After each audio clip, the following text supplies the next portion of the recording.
windy fall afternoon in Norfolk, Virginia. Here at William Price Stadium, two teams desperately seeking a victory to turn around what so far has been disappointing seasons. Bethune-Cookman and Norfolk State coming up.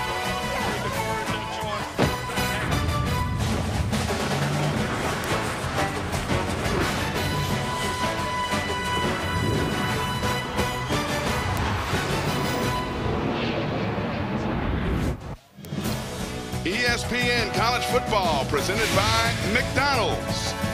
We are here at William Dick Price Stadium in Norfolk, Virginia.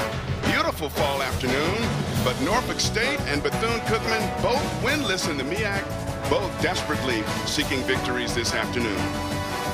I'm here in the booth along with my partner, former NFL quarterback and Howard University alum and academic institution, Jay Walker.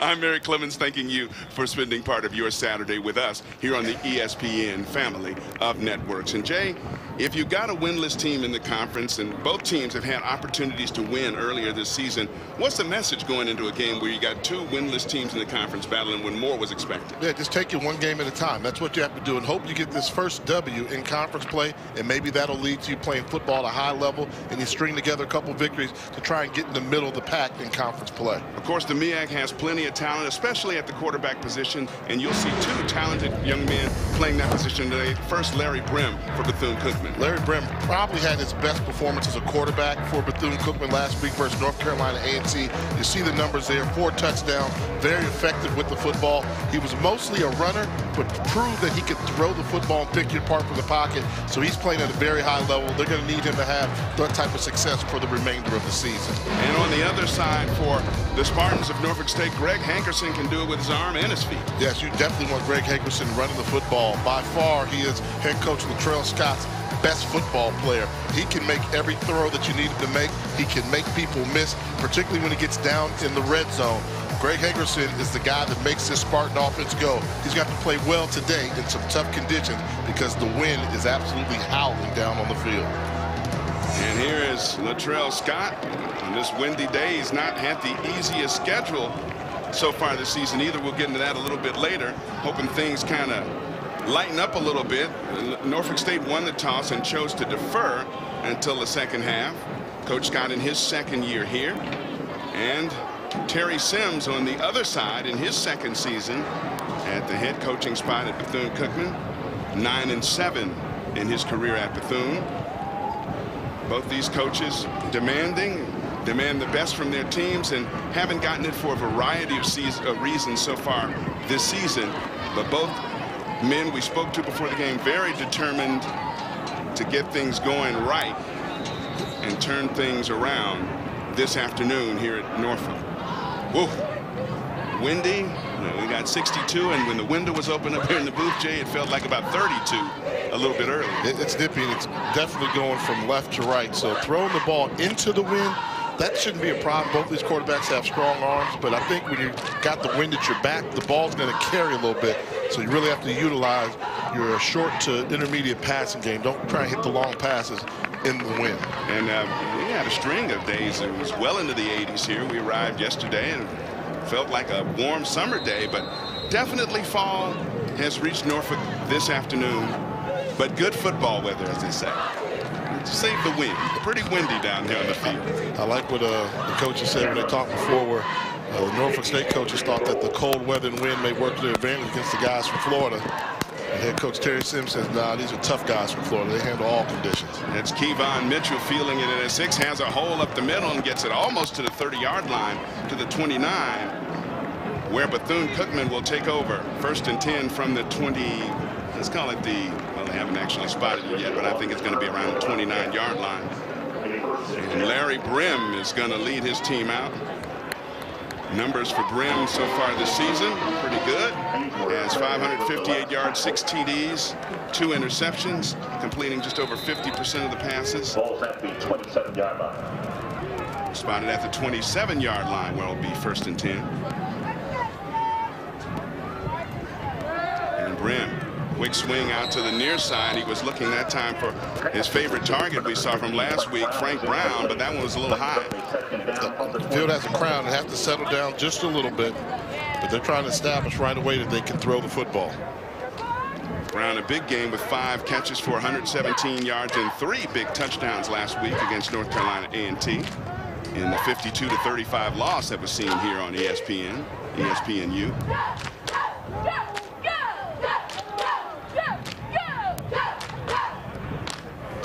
Second down, Brim on the quarterback draw, gets it out across the 30 to about the 33. And that'll set up a 3rd and long situation. Well, 3rd and 5, 3rd and medium or so. And that's a situation where we didn't see him do that last week because he was only probably 70% recovered from a hamstring injury he's been dealing with. But now getting a little bit more comfortable, his health is getting better, not afraid to tuck in and call his own number to pick up positive yards. Injured early this season, and he's just beginning to get a full understanding and grasp of the offense, which opens up the playbook for offensive coordinator Jim Fry and head coach Terry Sims. On 3rd and 6. Brim the swing out through that one a little bit behind his intended target, Cameron Rigby. So it'll be a 3 and out for the Wildcats at Bethune-Cookman as they'll punt it away. Yeah, it looks like they're marking that as a lateral pass. And the ball just kind of got away from him early. And with that wind blowing left to right, it might have blown that ball just a little bit. Take a look at the release point for this. Running back is there behind him. Yeah, that's a lateral. That's a good call by the officials on the field.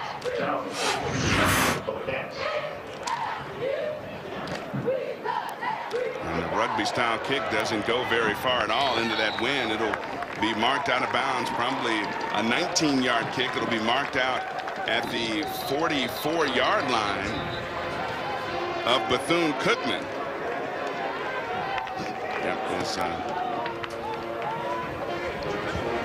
Jonathan Cagle did not get a good hold of that one. Well, and kicking it in the wind, too. So when you say this wind is fierce, punts aren't going to go a long distance in this type of windy conditions.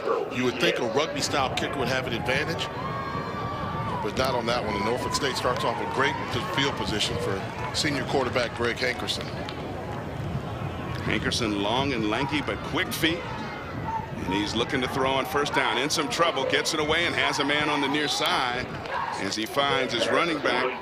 Was it Gerard? No, it was his wide receiver, Marcus Taylor, a speedster who generally plays in one of the wide-out positions. One of the leading receivers on the team with 21 catches, 273 yards and a couple touchdowns so far this season. Hankerson, according to Coach Latrell Scott, definitely the best offensive player that the Spartans of Norfolk State have to offer. So on 2nd down, a give, and a nice hole off the near side, being tripped up before he broke into the secondary was Gerard Johnson.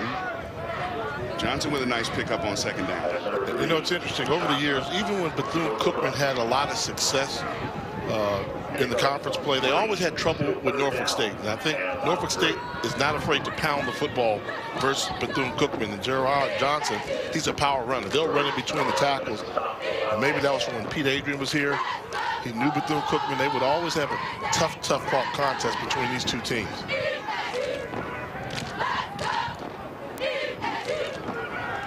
Hankerson throwing and has his man. He has Marcus Taylor once again, and Taylor has 1st down yardage inside the 30-yard line, a pickup of 9. Yeah, this is a great job by Marcus Taylor adjusting his body for a ball that was thrown behind him. You're going to see the throw. Hankerson throwing to a spot a little bit behind, but Taylor does a great job adjusting and coming down with the football. Marcus Taylor, just 5'8", 160 pounds, but was a former top high school sprinter and 100-meter state champion, so he's got blazing speed. Hankerson throwing far side. That one almost intercepted, and it might have been on the deflection. I think it was picked off, and Todney Evans, the defensive end, might have peeled back and come away with it. He did. Great job by the defensive end, showing some athleticism. Hankerson's going to try and rifle this ball here. Great jump on the ball by the defensive back coming into your screen. There, gets the ball elevated, and Todney Evans recognizes the ball's floating in the air and makes a nice interception. Elliott Miller with a good breakup and a good hit on that play as well. And it was their 4th interception for Norfolk State. They've also lost 4 fumbles, so now Bethune-Cookman gets it back, 1st and 10 on their own 22. Brim, quick swing, and that one also behind the intended receiver. I don't know if they want to stick with that play with the wind blowing out of left to right like it is. He was looking for Frank Brown again. It's a throw behind the line of scrimmage. Should be an easy throw to make, but right now Larry Brim is just having trouble with his location on his throws. 3 throws, 3 pass attempts, and not one of them has been close to being a good pass, and he's not even going downfield. So he has to figure out what he's doing with his footwork and get more accurate locations on those throws.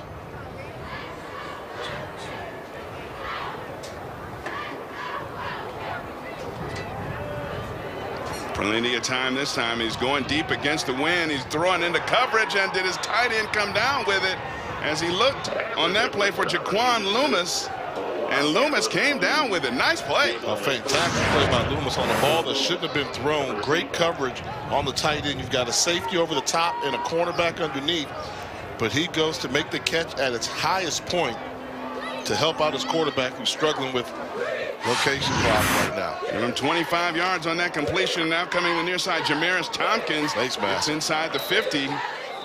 Certainly, we got a flag down on the play, as my partner just called it, face mask. And they'll add some more to that one as Tompkins found the edge on the near side. As they sort out the penalty, they do a running back or by committee here. 3, Ismay, Rigby, Tompkins will share carries.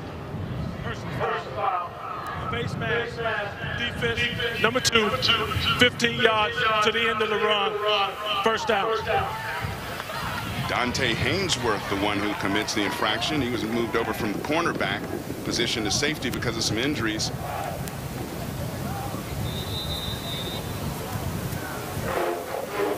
So tackle on 15, that'll place the ball at the 29-yard line for Cookman. 1st and 10.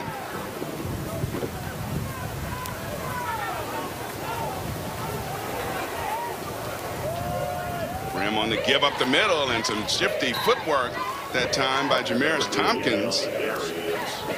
And Tompkins has good yardage, picking up 4. And that's what Bethune-Cookman, when they're playing well, that's what they do well. They run the football hard. They win the battle at the line of scrimmage and impose their will on the opponents in the running game. And another one right up the gut. Tompkins again getting down just outside the 20-yard line, and that'll be enough for a 1st down by plenty, as they're blowing them off the ball there in the middle of the line. Pickup of 10 that time. Yeah, that's the play they need from Dazzy Morris, the right guard, along with Philip Norman at center. If they can have success running the football, particularly in the wind, it's a good start for Terry Sims Ball Club. Very young offensive line, only 1 player, and that Look is out. in trouble is Brim. They got lucky. In trouble is Brim. I was saying they don't have a whole lot of experience there up front, but they can blow you off the ball, and well, he was not ready for that snap At all. Unfortunately, the ball didn't ricochet in one direction, just hit off his thigh pad and just stayed there. Miscommunication, and it's things like that that necessarily don't show up in the stat sheets, but it shows up in the wins loss column, and that's why they are yet to win a football game this season. This is a very talented team, but not having the ability to capitalize on opponents' mistakes and finish off drives. After a loss of 7, here's Brim on the keeper, going to try to get outside, running out of room, and runs definitely out of room. Nigel Chavis, number 40, there would not let him get around the corner. Give you a little quarterback one-on-one. When you've got 3 wide receivers to the left and no wide receivers to the right, when you leave the pocket, you don't go right because there are no wide receivers. So he's got wide receivers all on his left, leaves the pocket, there's nobody to throw to, becomes a foot race. And then you talk about why a team hasn't won a game yet.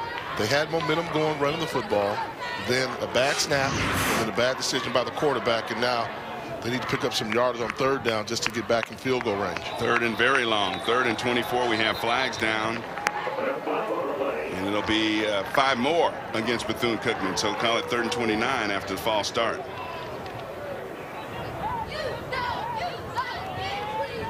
False start, offense, number 86, 5-yard penalty, 3rd down.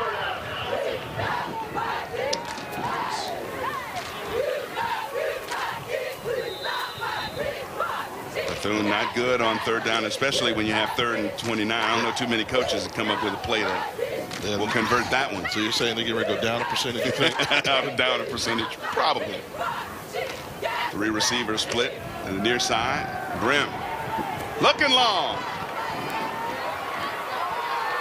And did he come up with that ball? Wow. He did. 3 green jerseys were there, and Will Davis comes down with the touchdown. Once again, a poor decision on where to go with the football. 3 Spartan defenders were there in the end zone, and Will Davis somehow makes the catch. Great concentration. He's just throwing this up for grabs. You got 3 guys there, and neither one comes up with the football or just knock it down in that situation. And that's good concentration by Will Davis. Wow. It's as if the defensive backs became invisible or something as the ball was coming down. I could not believe my eyes that Will Davis came down with that football, but it is a 39-yard TD pass from Brim to Davis. The extra point by Uriel Hernandez is good. 5th reception this season for Davis of 20 yards or more as Bethune. Cookman has the lead, striking first. It's 7-0 here in the first quarter. ESPNU College Football is presented by McDonald's. I'm loving it.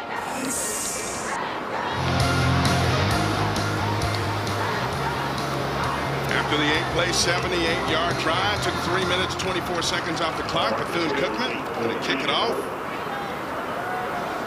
They're going to kick it off to Norfolk State. And this is a short one against that wind. Comes down at the 15. And good yardage out to close to midfield by Marcus Taylor. One more look at that last touchdown, Jay. This great concentration by Will Davis. 3 defensive backs around the ball. 2 of them kind of knock each other out. He does not get distracted. Nice play, and see right away, you got to talk to defensive secondary, communicate, knock that ball down. You cannot allow that touchdown to happen. First TD reception by a Wildcat receiver not named Frank Brown so far this season. So that's got to be a good sign for Coach Sims. On the give near side, cutting it back nicely inside the 40-yard line. Good moves that time by the halfback Gerard Johnson. And he picked up 11. They'll move the chains. And what I really liked was great patience showed by Johnson as he set up the pulling guard. A lot of young running backs would have outrun the blocking scheme, but he showed tremendous patience and then took 1 cut and accelerated up the field. It's a very inexperienced offensive line for Coach Latrell Scott and the Spartans of Norfolk State. And here's Hankerson. And he runs out of some time that time as he was trying to buy time in the pocket. And looked like Deshaun Ray was back there to say, fella, not this time. And this is one here where we saw earlier Johnson slow down and let the protection take place. Well, this play time here, Hankerson in such a rush. If you just settle down in the pocket a little bit, drift a little bit, you can buy yourself some time, but you don't want to take a sack. It's on first down. You don't take sacks. Throw the ball away. Come out, make it 2nd and 10 rather than 2nd and 14.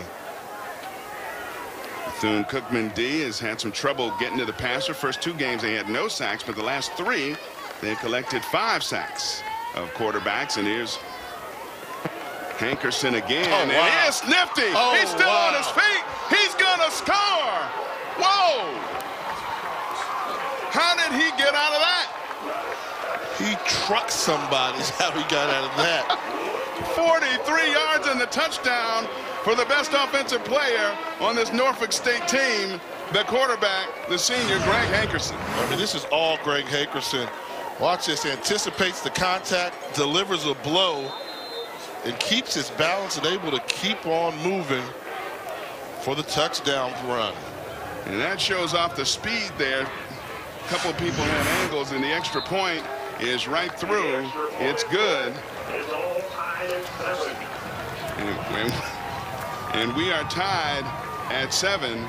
And there's Hankerson, who just completed a 3-play, 49-yard march in a lightning 1:23 seconds.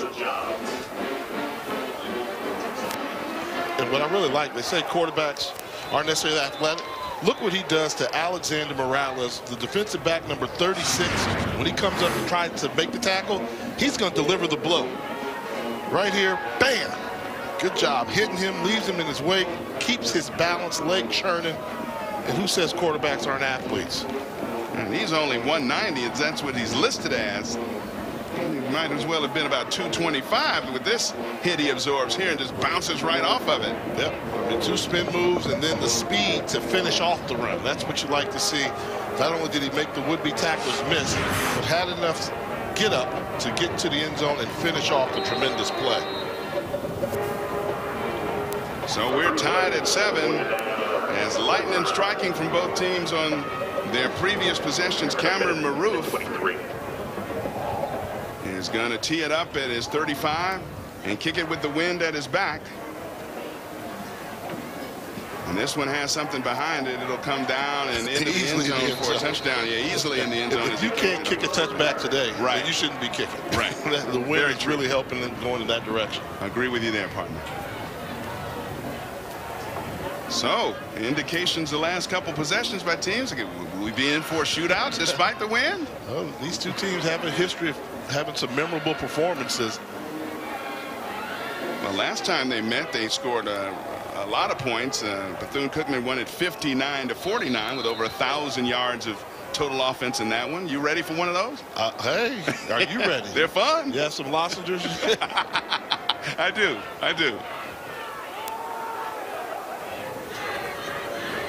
And the handoff goes to, looks like Tupac, I should say, not Tupac Ismie on the carry inside, and didn't get much. Ismie again, one of that trio of running back by committee that Coach Sims uses here. The average is over 5 yards per carry, so you think probably increase his production today, give him some more attempts. This team has suffered a lot of injuries to a lot of key personnel. 15 players that were placed on the preseason All-MEAC team, and he's had injuries to at least 12 starters as Ismie gets around the far side and gets it out to about the 30-yard line for a pickup of 3. Yeah, but really like to see for Bethune-Cookman, them get back to playing Bethune-Cookman football. I think they got away from that. That was really rushing for over 200 yards per game, power running attack, throwing the ball occasionally, but they used to live and die by running the football. And this year, they're only averaging 127 yards per game rushing. That's not Wildcat football that was so successful for so many years in conference play. Brim under some pressure. Down he goes. A sea of green shirts takes him down in the backfield. We have a penalty flag down out at the 39-yard line on the far side. That would be a loss of 10, but let's see what they're going to call out away from the play. Nigel Chavis, one of those getting in there. It seems like 3 had a meeting at Brim at about the same time. And that flag is thrown back in the defensive secondary.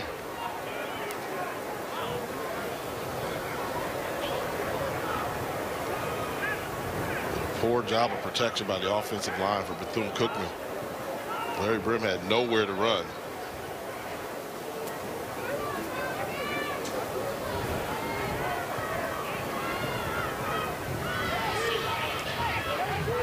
Personal foul, face mask, defense, number 59, 15 yards from the previous spot, automatic first down. Clock operator, please reset the game clock to 3 minutes, so they made 18 a call seconds. for a face mask, but it wasn't there. I wonder if that wasn't in the secondary. That was just a clean tackle. Yeah. Jordan Crockett, number 59 for Norfolk State, is the jersey they identified as committing the infraction. So instead of a sack to kill a drive, now it's 1st and 10 from the 45. Brim stepping up in the pocket, has a man crossing. And he found Jontavius Carter, who returned from injury just a couple weeks ago, one of their fastest receivers. And Carter picks up 4 on that crossing path. Yeah, and you just have a feeling, though. Larry Brim took a shot there when he passed the ball. You just have a feeling that this offensive line for Bethune-Cookman's not going to be able to block the defensive line from Norfolk State. Norfolk's really getting off the ball and applying a lot of pressure on Brim every time he goes back to pass.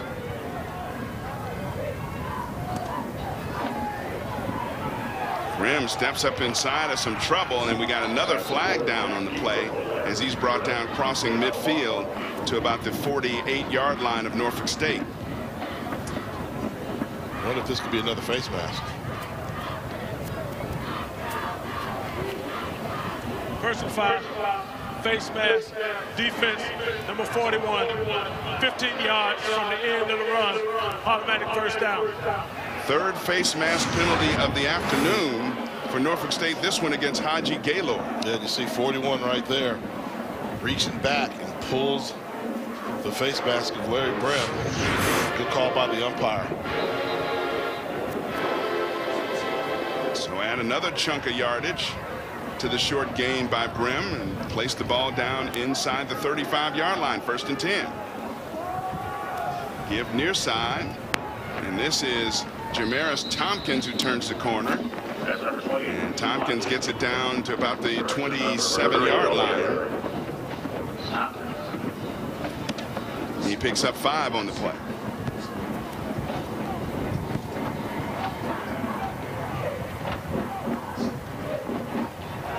Bethune Cookman getting right back to the line of scrimmage, and Brim getting the play from the sideline. Now call it, get everybody in place. Brim on the option toss play, and that time Jamaris Tompkins had nowhere to go as a couple green shirts were there to greet him as soon as he tried to reach the point of attack. And that was a great job by Nigel Chavis, the defensive end. This is how you play the option right there. He's responsible for going with the football. Number 40, in man on the line of scrimmage. They're trying to option off him. Look at the recognition. He's got the quarterback, and once the quarterback makes the pitch, run down the line, help make a tackle on the ball carrier. Nice play by the young freshman from Richmond, Virginia.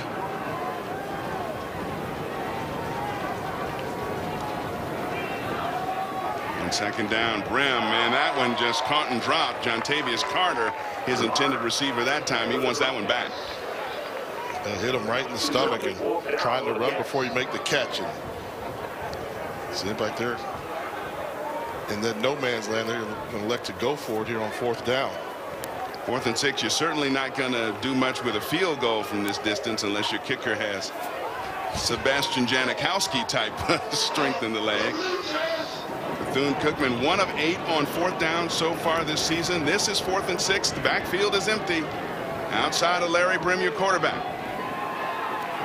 Brim has some room to the far side. Plenty of room. Easy first down and more. Brim goes down on his own at the 10-yard line.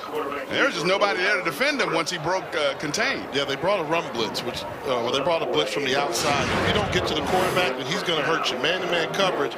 See the blitzing linebacker come too far outside. No one there on the 2nd level to make the tackle, and great recognition by Larry Brim that the middle of the field was open as he picked up the first down easily. They're going to mark him down where he began the dive at about the 12. So they can make a first down just inside the 2 here. Trying to score on their 2nd straight possession.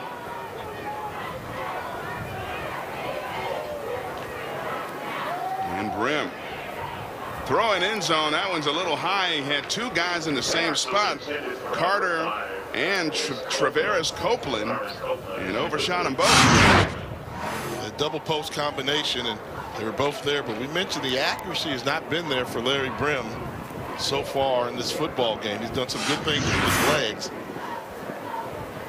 but passing the ball effectively, that's not been his calling card today. 10th play of the drive coming up.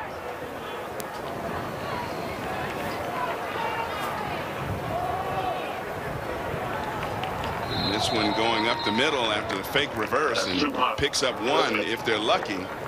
So it'll be 3rd down and long again as Tupac Ismi is on the carry, banged it up the middle for not much. And we're starting to see the defensive line wear down this offensive line for Bethune-Cookman, pretty much making them one-dimensional early in this contest.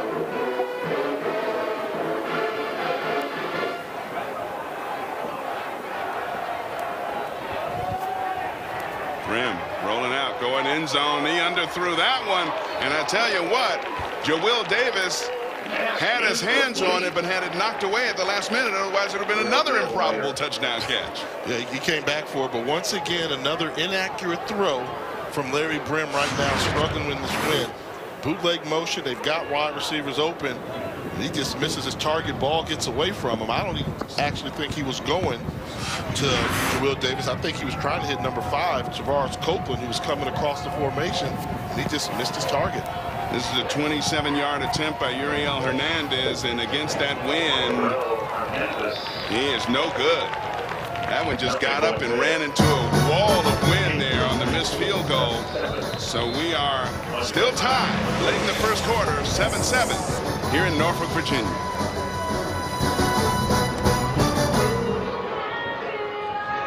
Hey, State and Bethune Cookman tied at 7. Minute 25 to go in the first. Head coach Latrell Scott planning out the offensive strategy as his team is about to embark on its worst starting field position of the afternoon. One thing about Coach Scott, got a bright future, one of those offensive-minded coaches there, so trying to get the pieces of the puzzle together here in Norfolk. And Greg Hankerson with a quick swing pass out of the backfield. And are they calling that a lateral as well? No, they're not. It is incomplete, as he was looking for Marcus Taylor. And nobody's really thrown that one all that accurate. Now, you're a strong-arm quarterback in your day. Does the wind have that much effect on passes of that nature? If you don't have a natural strong arm, it's kind of manufactured. Yes, you have to step on a little bit more, but most strong-arm quarterbacks prefer to throw into the wind rather than having the wind at their back. Okay. On second down, Hankerson is tied up and held on to for dear life as number 91 in the backfield, Kevin Thompson, swings him around and puts him down for a 3-yard loss. And right now, just both teams' offensive line play has just been atrocious. Play action, look, 2 jerseys around the football. And we're not talking blitz and linebackers. You're talking about defensive end. Kevin Thompson runs free into the backfield. Thompson, a redshirt junior from Baltimore, Maryland. And now 3rd and long for Norfolk State. Hankerson stepping up in the pocket, buying some time and trying to get to the corner. Cannot. Good open field tackle. That time after a pickup of 5. And looked like not Arthur Williams, I'm sorry. It's Trevor Merritt who makes the nice open field tackle to save what could have been big yardage on that scramble. It was, because we talked about how elusive Hankerson is. Good tackle in the open field. Now, be careful on this punt right here, because the wind is going to carry this ball a little bit further than you would think. Kind of a dead bounce that time, as it'll be down probably at about the 42-yard line of Bethune-Cookman. So the Wildcats take over after the 35-yard punt. We're tied at 7 at the end of the first quarter here in Norfolk, Virginia.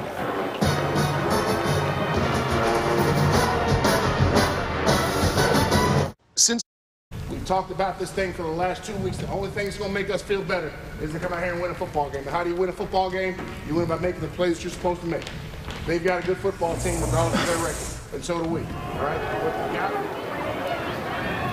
And Ismi on the quick swing pass out of the backfield. We got another flag down along the near sideline as Ismi is pushed out of bounds. I believe they're going to mark it close to midfield.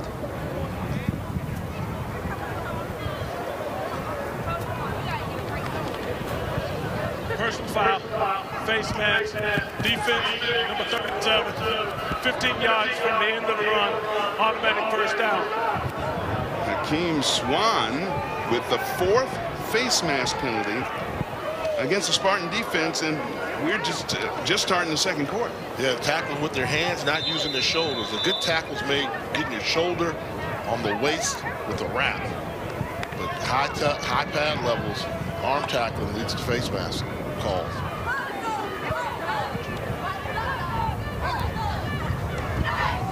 And first down, and this is Cameron Rigby with the carry up the middle. And Rigby picks up 3. They just running everybody, right? Yeah. Offensive coordinator Jim Pry still looking for that gap. You know, I think for years they had Ike Jackson. It was hard to replace Ike Jackson. And Then they had Anthony Jordan before, who was a power back. Now they're just doing running back by committee, trying to see who's going to step up and take over that lead running back spot. Two backs split to either side of quarterback Larry Brim now. Rigby in motion, where he catches the quick swing. Rigby gets the corner and gets it inside the 30. They'll mark him at the 27-yard line for 5 more. We're trying to, it's a copycat league, and so the talk of HBCU football has been Tariq Cohen. So the other coaches said, we want one of those.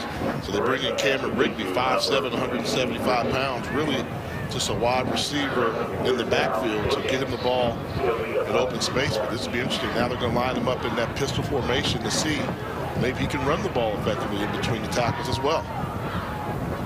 Showing blitz, and a quick pitch is an errant pitch, as Brim had to get rid of it very quickly as 2 or 3 green shirts were bearing down on him.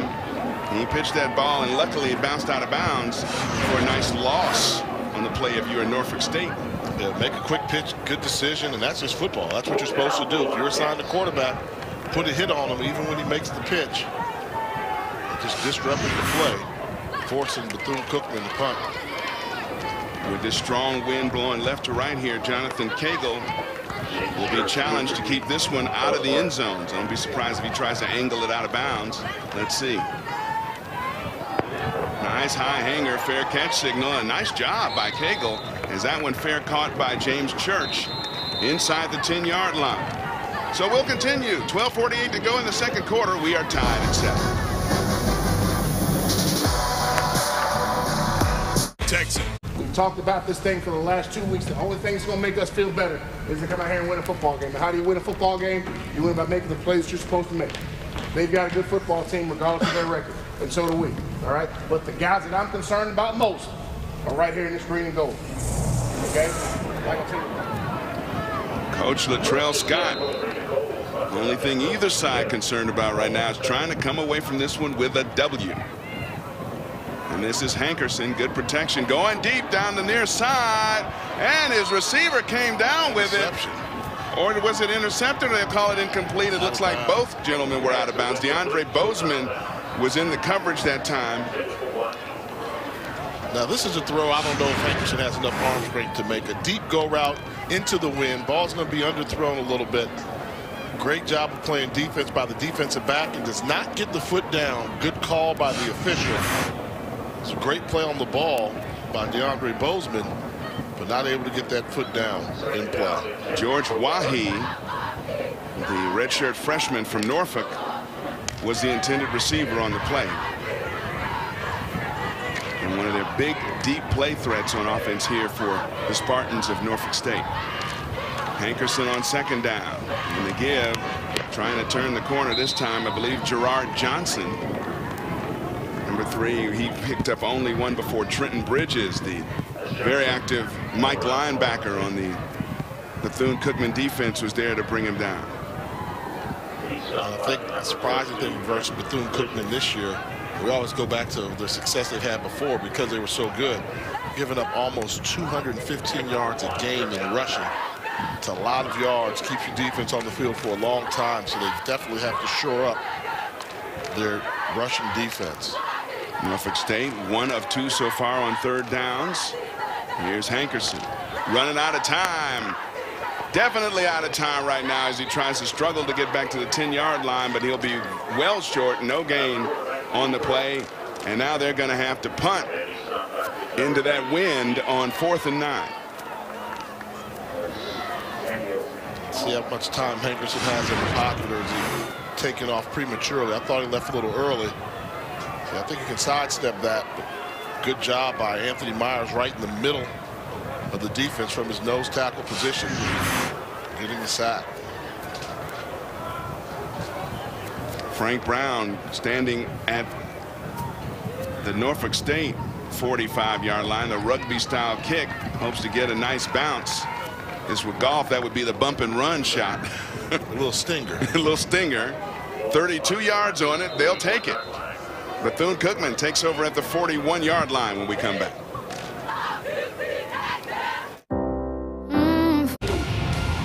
Today's AT&T Inside Access is Norfolk's Spartan Walk. This is a tradition started by Coach Scott last year to bring a new element of excitement to game day here on the campus of Norfolk State University. And now, new quarterback for Bethune-Cookman, Akevius Williams, is running it, and he keeps it this time, picks up good yardage on first down, gets it almost to the sticks as he picks up 9 on the quarterback keeper. Yeah, a little bit opposite of what we're used to seeing from Bethune-Cookman. They normally start Williams and then bring in Brim. This game they wanted to start Brim, get him going early, and now they're bringing in Williams because Brim hasn't been that effective. And they give up the middle, plenty of room. Inside the 20, down to the 15-yard line is Jamaris Tompkins. And he had a nice hole that he cut back through that time before Brandon Walker brought him down after a 16-yard gain. And Tompkins does a good job of making one cut in a shift and then finishing off the run, picking up as much yardage as possible, even at the end of the run. And here's the keeper, Williams, goes far side. And they are gashing him on quarterback keepers and runs up the middle. This time, Akevius Williams goes off the left edge. Picked up 11 that time. Last week, he played 1 series. You know, and he's not the passer, so they were going to throw the ball versus A&T. Williams is just a 43% passer, so when he's in the game, they really anticipate doing a lot of read option with him. Easy. And Williams on the fake up the middle, keeps it on the left side and goes in for maybe one of the easiest touchdowns he'll ever see. And Bethune-Cookman back up on top, 13-7 of the very quick drive on their offense, keeping the ball on the ground. Yeah, poor recognition by Raynard Revels, number 46, the outside linebacker position. He just couldn't locate the football. Uriel Hernandez on to attempt the extra point. And with the wind at his back, that one goes through. Another look at the touchdown as Akevius Williams comes in and says, "Coach, I can get it done, keeping it on the ground." And he does. Bethune-Cookman up by 7.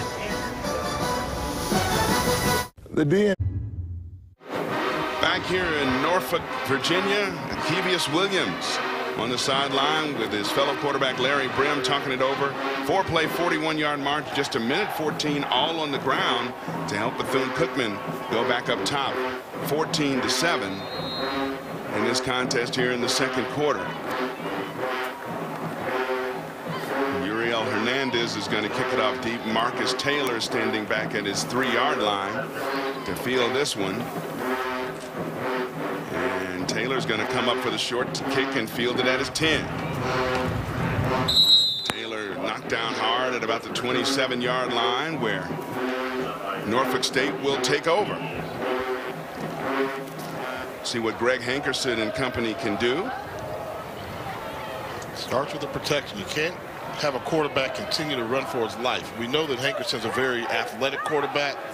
It's great mobility, but you must block a little bit to open up the running lanes for the quarterback. And with this wind blowing strongly left to right as it has all afternoon, you want to move the ball out there a little bit so you're not kicking into that wall of wind and giving Bethune-Cookman great field position if you aren't very successful moving it on this drive. And Hankerson met right away and hard by Kevin Thompson before he can do anything off the play fake. And that was just good play by the defensive line.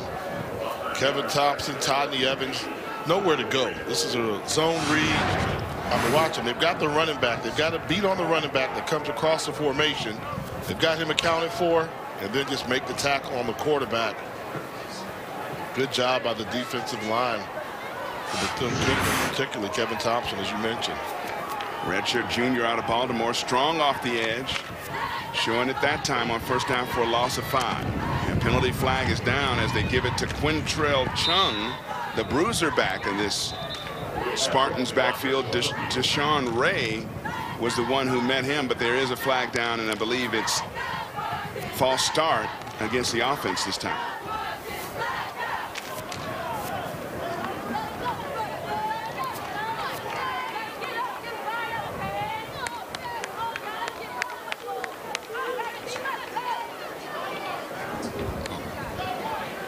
So Bethune deciding whether they're going to accept the penalty or the play.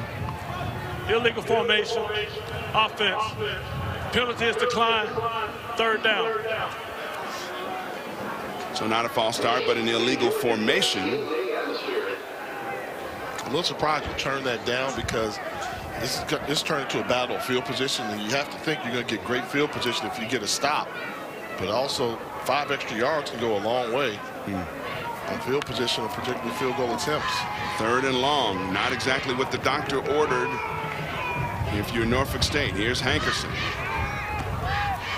And that throw off the hand of his intended receiver, Marcus Taylor, and almost intercepted in the defensive backfield. Alexander Morales was back there, who almost got his hands on it on the diving effort. So once again, 3 and out. Now they're going to have to punt into this wind. And Bethune-Cookman, unless it's a great bounce for Norfolk, who finally, again, expect some pretty good field position after this one. Cookman is 7th nationally, averaging 19 yards a punt return. And there's that stinger again. Good bounce. And it's going to roll down to the 40-yard line. A punt of 35 yards. Unorthodox, but it works. So Bethune-Cookman will take over once again, leading by 7. Everyone loves omelets, fluffy and cheesy, but making them is not. On ESPN. Eric Clemens, Jay Walker back here at windy Big Price Stadium in Norfolk, Virginia. MEAC standings, neither of these teams where they want to be, of course, both of them winless in conference play. But at the top, the North Carolina's Central and A&T, and South Carolina State right there as well, unbeaten in conference. A lot of people sleeping on the Bulldogs. They played 3 tough non-conference games. Call them money games. They lost those 3. But now in conference play, they're still undefeated. Look out for the Bulldogs. And Larry Brim back in the game at quarterback with the wind at his back. And we get some movement along the right side of the line of scrimmage. False start. Offense, number 58. 5-yard penalty. First down. Jalen Funches, the right tackle guy, moving a little bit before the snap on that one. Terry Sims says we've just got to stay focused with this team and finish. We've had opportunities to win a couple times so far this season, but have never been able to finish. Let's see if they can take advantage. Good field position with the wind at their back. Here's Brim stepping up. He's going to keep it this time and dives out to the 40-yard line where he picked up 3. Imagine what it's like right now to be Akevius Williams. All you do is come in, run for a touchdown, and then you're back on the sideline. I mean, he didn't even get a chance to break his sweat. Might have had some type of rhythm going with that. And here's your reward for the touchdown, giving us the lead. They certainly seemed to pay him a lot of attention on that, last drive, and it didn't matter.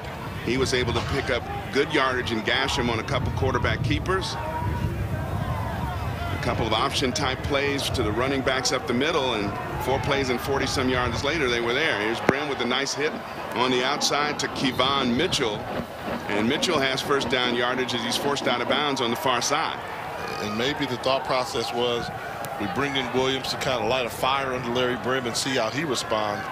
And they're probably one of Brim's best throws on the curl pattern for the first down. If Brim has a fire, he's going to have to let it kindle for a while, because Akevius Williams is back out there taking over at quarterback. So quarterback by committee as well for Terry Sims and his offense after the first down pass by Brim. There's the handoff going off right guard. And that's a pickup of 2 for Cameron Rigby.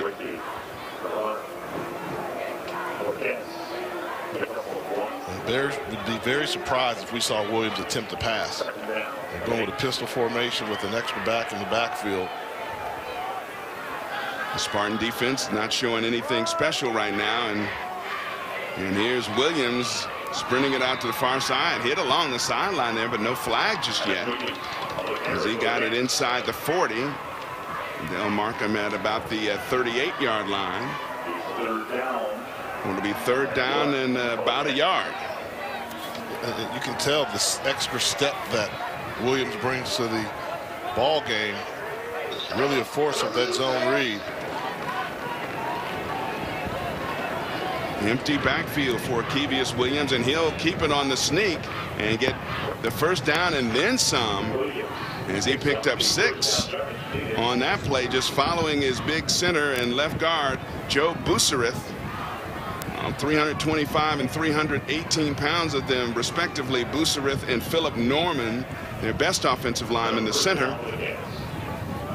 And they plowed away for him for 6 yards and moving the change for first down. Nigel Chavis on the tackle that time.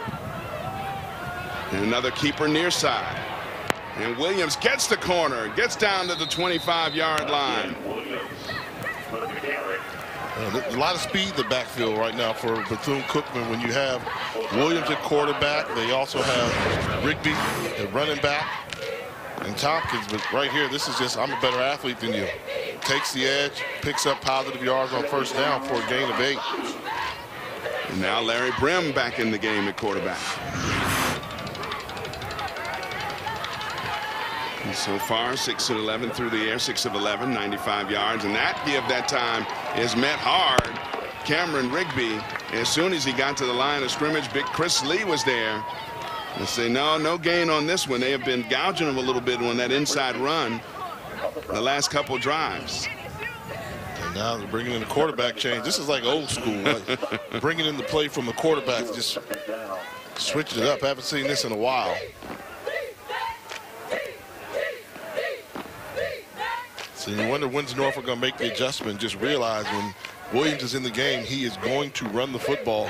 I'd bring that extra man down in the box and play man-to-man coverage. Williams, he does throw, has his man on the far side, and I believe Jaquan Loomis, his forward progress was beyond the first down markers before he was pushed back.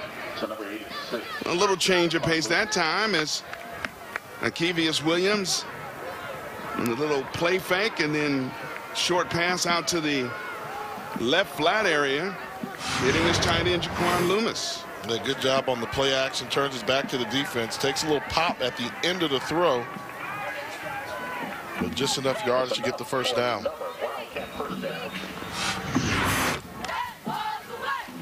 So Akevius Williams is going to previous play is under further review. I'm guessing here the only thing they could be reviewing is the actual spot of the ball and how close it is or was to first down yardage. As you mentioned before, the forward progress has to be where they were. And I thought when he caught the ball, it was pretty clear he had the first down. He needs to get around 3 yards, runs about a 5-yard route. Yeah, he's there. He catches the ball, and when the progress is stopped, he's inside the 22. Celebration Saturday, October 29th. Tickets are $30 and they're going back. At the 1 mile collisions down there. Hard collision is stood up there, and a couple of teammates can help clean things up. The ruling on the field is the spot is confirmed. First down. And no surprise there. First down. Mark the ball now at the just about the 21-yard line, just outside of the 21. As Akevius Williams and company looking to get in the red zone and make something happen in terms of touchdowns to add to their 7-point lead. 9th play of this drive. Williams will keep it. Williams still on his feet, and Williams inside the 10 down to the 9-yard line. It seems like they couldn't find him down there. Well, he's got great vision, and we've seen the young freshman with foot speed, the ability to make guys miss and find running lanes. Just a freshman from Madison, Florida. Once he starts feeling more comfortable throwing the football, they may have a weapon here for Bethune-Cookman. Larry Brim back on the field at quarterback. They mark him just outside the 10 on first down. Here's Rigby. Rigby turning the corner, trying to go for the pylon. And I think they're going to mark him out of bounds just before he got there. Where was the right side of the defense for Norfolk State? Bethune-Cookman pulled the center and the guard. And look at number 71. He's looking for somebody to hit. That's the center. They're looking for somebody to hit. Poor penetration to the football by Norfolk State. And if he touched that pylon, Why is that not a touchdown? They gave him the touchdown. They gave him the touchdown. So he touched. The ruling is he touched the pylon on the way out of bounds. Of course, the pylon is inbounds. The ball touched it from the inside the field of play, not outside. And so they call that a touchdown. And now Uriel Hernandez is on for the extra point. So Cameron Rigby taking it in from 11. Yeah, but they're doing a review. So, they, you know, as they do scoring plays, so they're going to do a review, make sure he got in. Now, is there enough there to say he didn't get in? Based on what you've seen so far. I thought he hit it, but I don't know where the knee is. So we need to take a look and see where the knee went down.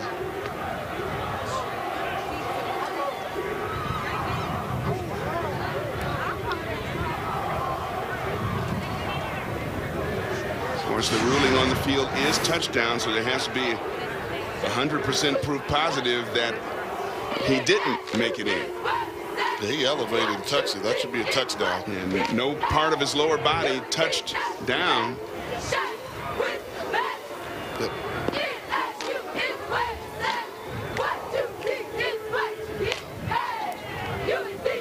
So yeah, I think it should stop. So the official there says no.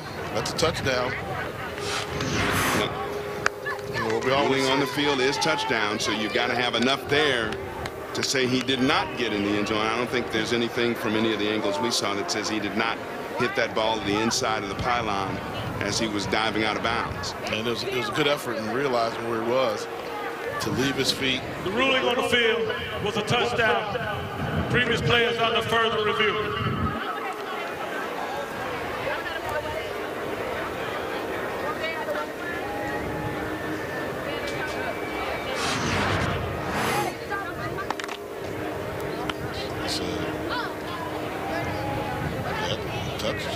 Touchdown. Knocked the pylon down with the football.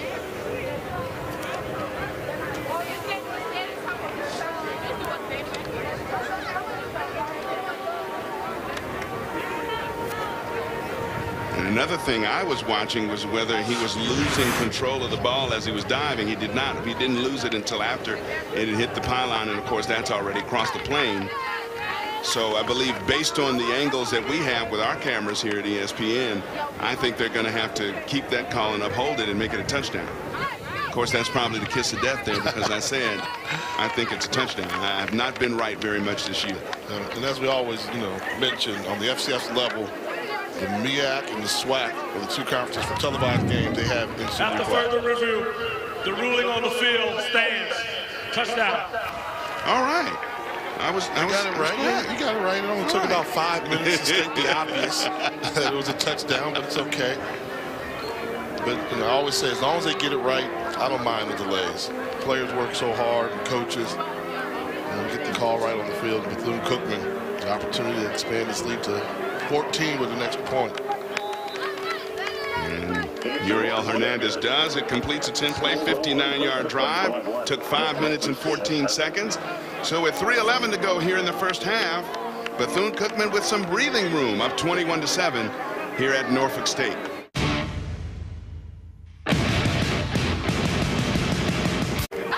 And Bethune-Cookman, quarterback carousel, if you will, Brim, Kevius Williams, and Anthony Cruz, the junior college transfer coming in. And their appearances so far this season. And all those guys have been banged up during the season. And, when the biggest upset of the year, I believe, was when Bethune-Cookman was defeated by Savannah State. And during that game, Savannah State, they actually had to move a wide receiver in to play quarterback because everybody was banged up in the quarterback position. Uriel Hernandez is going to strike this one with the wind at his back. And this one's going to come down and you aim to the near side of the field, and this is Marcus Taylor, and Taylor will be tackled short of the 20-yard line. Anthony Cruz, that third quarterback, injured, has an injured wrist, not expected to make it back before the end of this season. So the carousel will have only 2 on it now if you're Bethune-Cookman, but now for Norfolk State, They got to make something happen. Final 3:04 here, the first half, down by 14. Yeah, this is dangerous right now situation for Norfolk, because if they don't get a first down, Cookman get the ball back before the half, a great field position because of the wind. It can take a lot of momentum away from them at halftime. Hankerson and this offense have not been able to sustain anything, and this time he goes down on the sack. And Daniel Palmer, number 98, just had him trapped back there.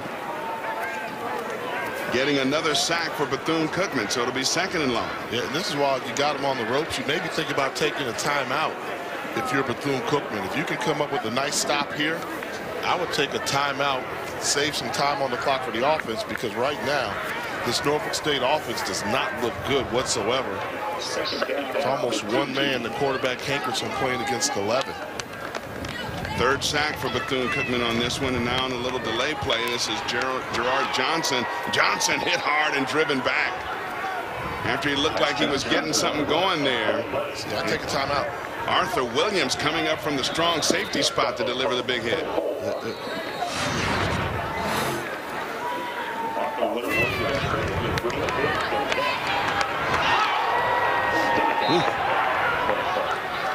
Timeout. Here's some shoulder pads That's their first colliding timeout. against the thighs of the runner. This is a 30-second timeout. Gerard Johnson has a timeout taken on the field, as you suggested, for Bethune-Cookman.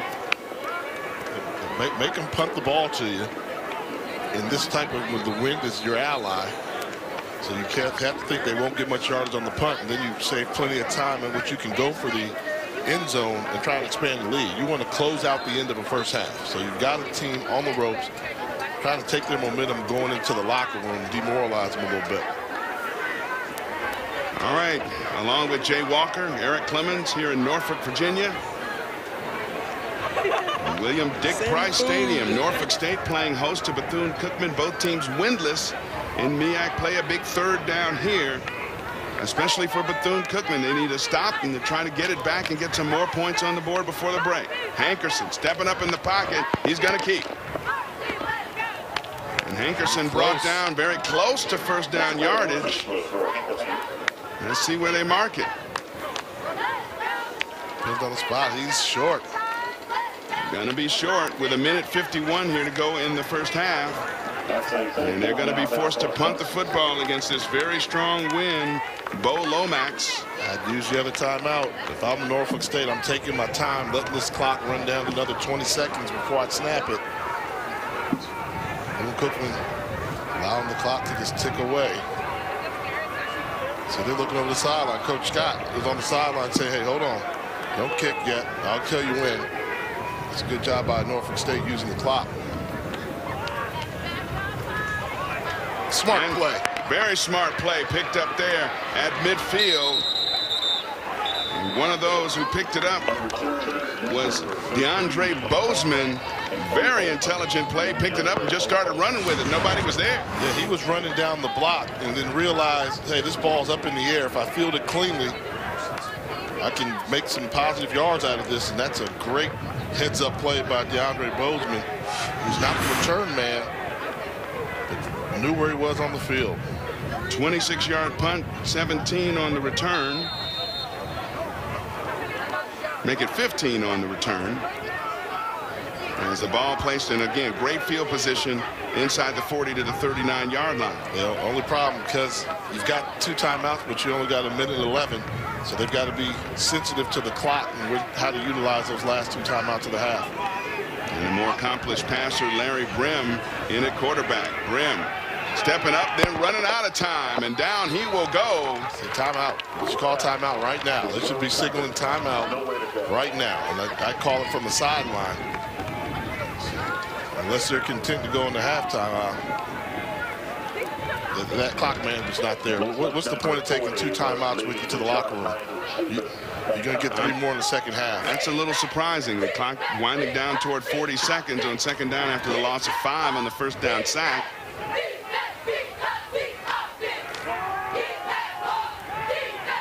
Brim buys some time. Now he's running out of it. Now gets away with it.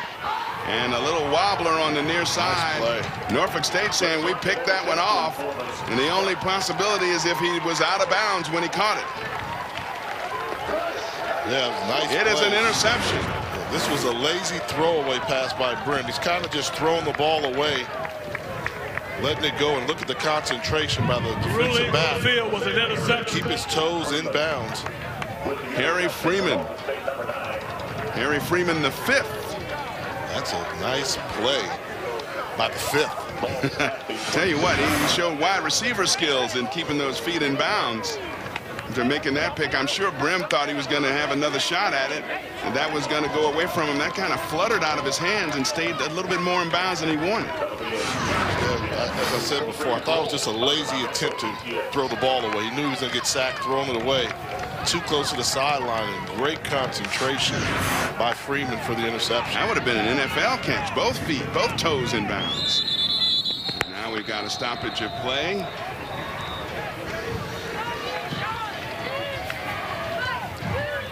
The ruling on the field of an interception, if there is further review.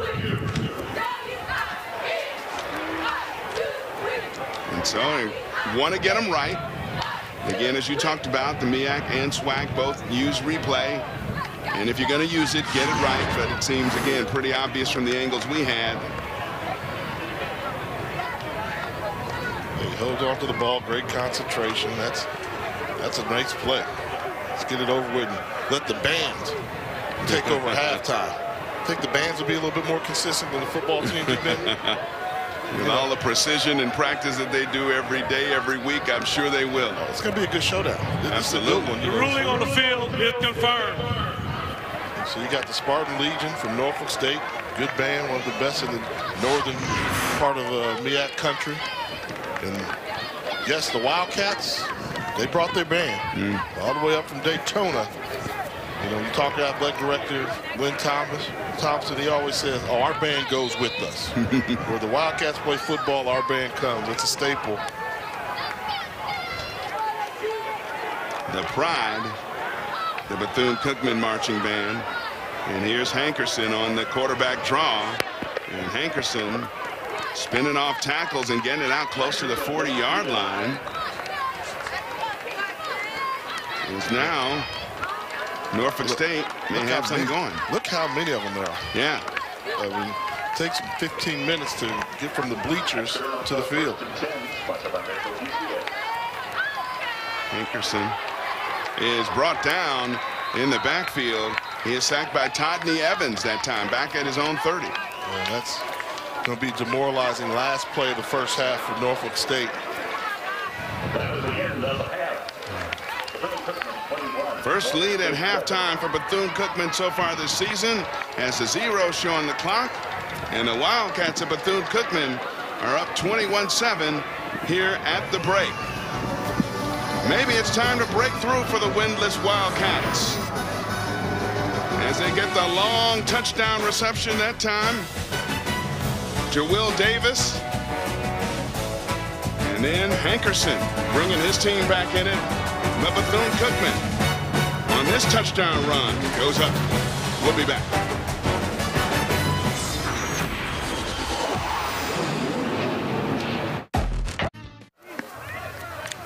Just about ready to get the third quarter action started here at Price Stadium in Norfolk, Virginia. Bethune-Cookman up 21-7, and Bethune, Jay, in the first half did it with balanced offense and a stingy defense. Yeah, they figured out the equation for Norfolk State. Got some lucky opportunities here. This is the ball that should have been intercepted. Instead, becomes a touchdown for Bethune-Cookman to give them the lead. And then they figured out, hey, we can run the football. They brought in Williams to play quarterback just to really take advantage of the running game, and that really became the difference. They started running the football, wearing down the Spartan defense. And this one, Cameron Rigby gets the ball inside the pylons to put him up 21-7 before the break in the first half. And then for a second there in the first half, Norfolk State was spearheaded by its best offensive player, quarterback Greg Hankerson. Yeah, I mean, he made a fantastic run there, but you can't allow your quarterback to take that many hits. Great athletic play, but Bethune-Cookman, as you mentioned, made the adjustment, said we're going to try and keep him in the pocket, and they put a lot of hands on him. He took a lot of damage in that first half, a lot of hits on quarterback. The offensive line not helping out their quarterback. Bethune-Cookman with 3 sacks in the first half and this interception, and they were just stingy all the way around, keeping Norfolk State, for the most part, off balance. Here's a look at the statistics, and Norfolk State not able to sustain much offensively, only 66 yards of rushing and 13 yards passing in the first half of play. Yeah, this is maybe this is the coming out party that Bethune-Cookman needs defensively. They've been giving up a lot of yards on the ground this year. So far, they're doing a good job defending the run versus Norfolk State. But for Norfolk State, they've got a total of 4 first downs in the first half. 3 of those came on one drive. It's been a lot of 3 and outs, just not a good offensive display of football. Unable to sustain anything so far against what has been a very tough Bethune-Cookman defense, and that Bethune-Cookman defense gets an opportunity here to start the third quarter as the kickoff comes down to Marcus Taylor at his 11. Taylor wrapped up and put down at about the 27-yard line, and a little extracurricular stuff going on out there. The officials break that up, and Norfolk State will take over 1st and 10. What I always say about coaches and how you judge coaches are the halftime adjustments.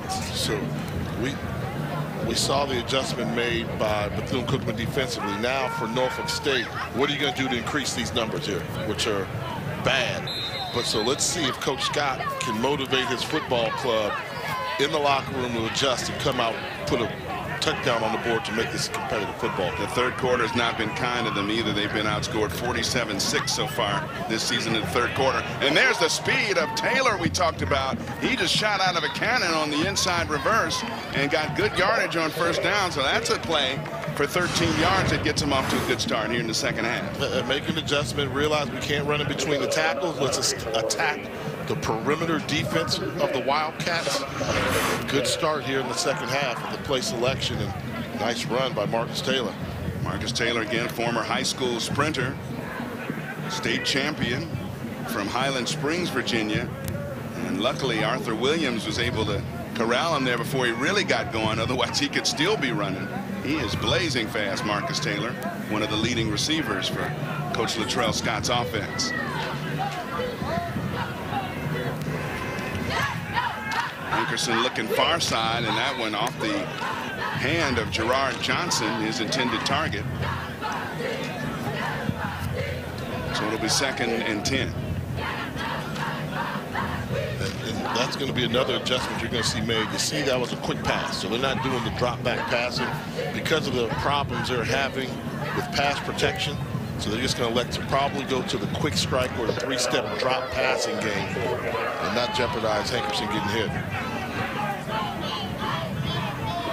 Hankerson just 2 of 7 so far in the game for 13 yards with an interception.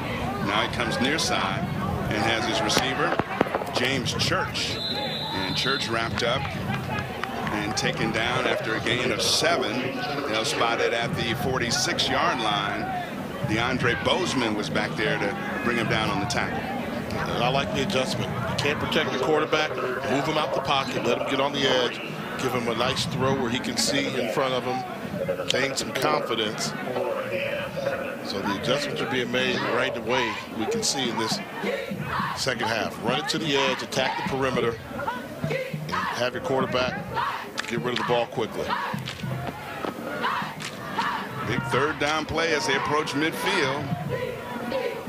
And Hankerson, good protection this time, but that one batted at the line of scrimmage as big number 50, DeMarcus Womack, the 6'3", 348-pound run stuffer out of Orlando, Florida, got the big body up off the ground for the block pass. They got 350 pounds in the air. Look at him. He's looking at the eyes, times it up, and able to get a big hand on that ball for the deflection. And they're going to punt it. Cameron Maroof will send this one back deep to Frank Brown, and Maroof, it's that rugby-style kickoff. And it's going to roll. We got a flag down. Might have had an illegal block below the waist down there as we're trying to make some room possibly for Brown. 43 yards on the punt after that roll. And let's see what they caught down there in the field.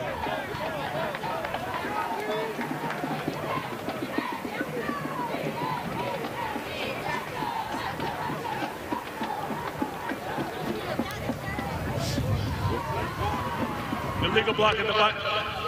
22 on the receiving team. 10 yards from the spot of the foul. First down. All right, so Bethune Cookman's gonna be pushed a little bit further back when we come back.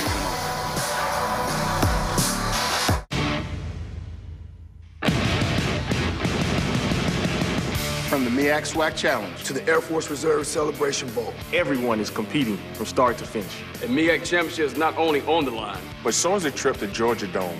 Each game will count. From the first to the last. With dominating offenses and powerful defenses, we battle hard on the field. And at the end of the road, only one team will be standing as the MEAC champion.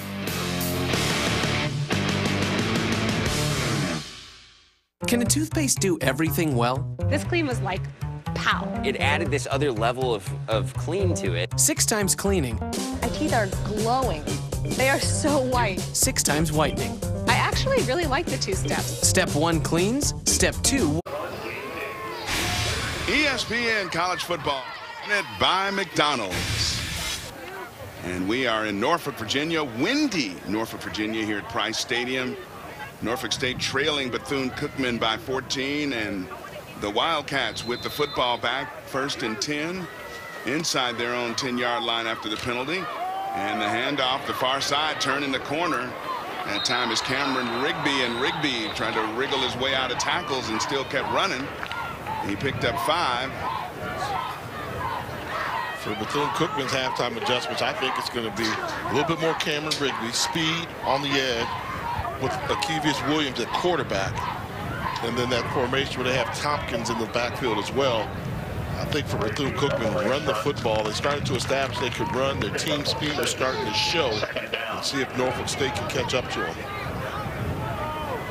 2nd and 5 with Larry Brim at quarterback. If you're just joining us, Brim and Akevius Williams have been rotating a bit over the last several possessions. Brim, nice pass that time outside to Jawill Davis, and Davis spins out of a tackle, gets that ball out across the 25 to about the 28-yard line. 1st down, move the sticks. And one thing that's always been a staple for Bethune is wide receivers that can run. Jawill Davis, Frank Brown, but you see here, very athletic. Once they get the ball, hard to bring down. Picks up some extra yards after contact. 14 yards for Jawill Davis on that reception. And trying to bring it to the near edge. And that time Cameron Rigby runs out of some room. There is a flag down on the play, however. It looks like it's going to be a preliminary signal holding. I believe they're going to catch Dazzy Morris, number 66, with a hold. A little bit of a takedown.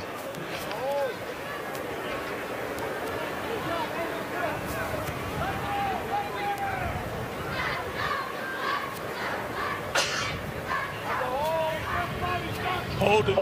Offense, number 66, 10 yards from the previous spot. 1st down. You see Morris, number 66. He's the lead blocker on this. Loses his leverage. Good job going low, and the defender was going down, and he still turned him. And I didn't think he necessarily had to do that. Results in a hold. Now it's 1st and 20. Dazzy Morris, 6'2", 320-pound senior out of Apopka, Florida. And that penalty creates 1st and 20. Brim, a crossing pattern that time. He hit Kevon Mitchell. And Mitchell picks up 5 with another flag on the play. That one down at the 32-yard line, right in the middle of the field.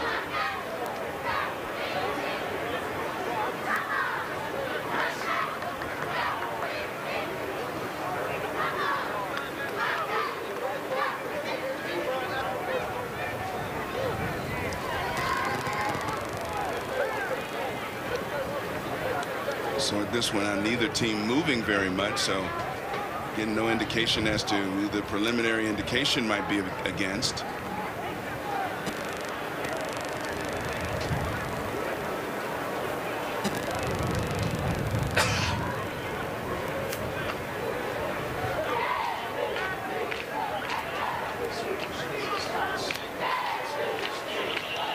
Personal foul. Offense, number 1. Half the distance from the end of the run. 2nd down. And Jamie Wilson called for a personal foul penalty. So whatever he did, the flag was thrown about the 32-yard line. Whatever he did downfield a little bit. And so now it'll be 2nd and 25 for Bethune-Cookman. Only positive here is the wind is at their back because they are moving backwards right now here early in the 3rd quarter.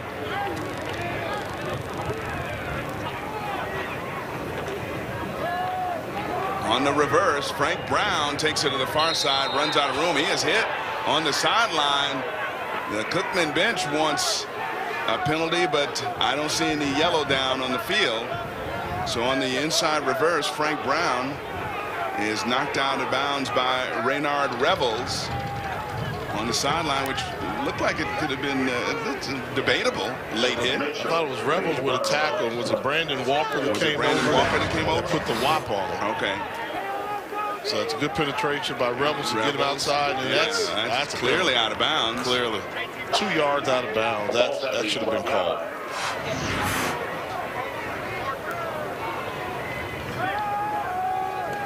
Grimm stepping up, throws a strike down the seam, and he has his receiver Jamie Wilson good for 1st down yardage out to the 35-yard line, maybe, depending on the spot. Wow, how do you let they gave it to him for 3rd and 24? Wow, nice throw though by Larry Grimm. He really stuck this pass in here on the seam route, got behind it, accurately thrown, small window. Kevius Williams in the game. He did throw a pass in the 1st half, but when he's in there, it usually means they're going to go the running game, especially from the quarterback position.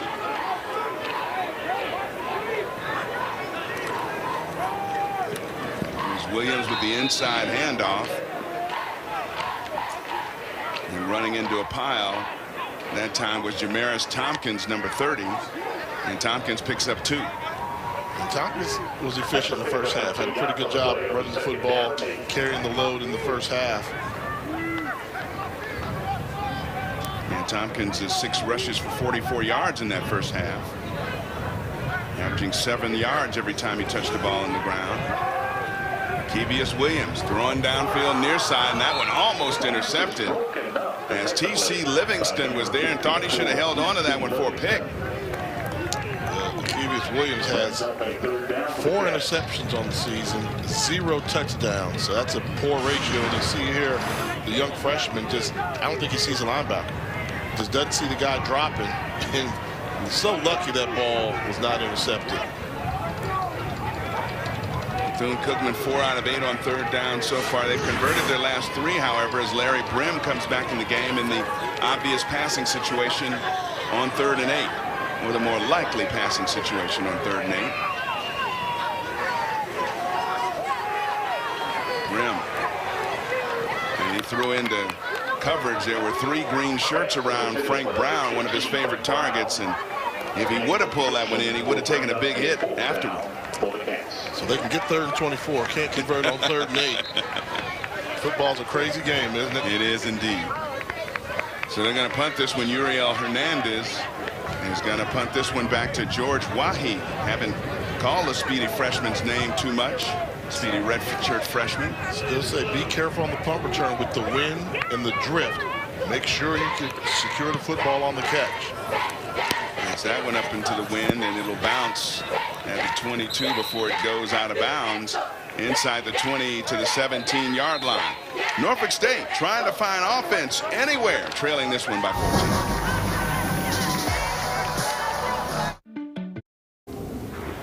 Let's take a look at today's Bring in the Flavor, brought to you by McDonald's.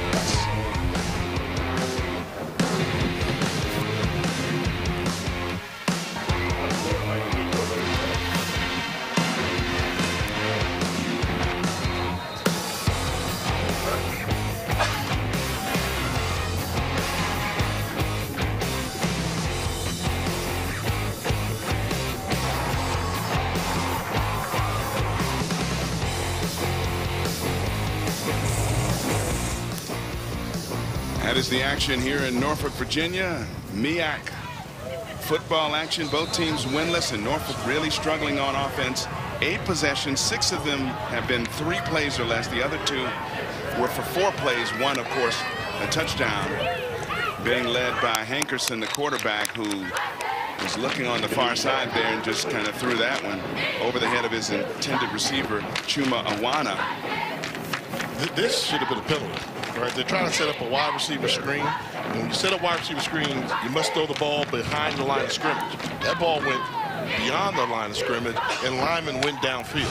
So they're not calling it too tight, but you see when the timing gets disrupted, take a look at the linemen. They're going downfield. You can do that, but when that ball's thrown downfield, that's a penalty, not behind the line of scrimmage. Trace Humphrey was at least 7 yards downfield after that one, and here is Quintrell Chung, and Chung cutting it back, getting close to the 20-yard line before he's brought down. Kevin Thompson on the tackle, that time the big defensive end who's been pretty active in the game this afternoon. That was a gain of 2. Set up 3rd and closer to 8.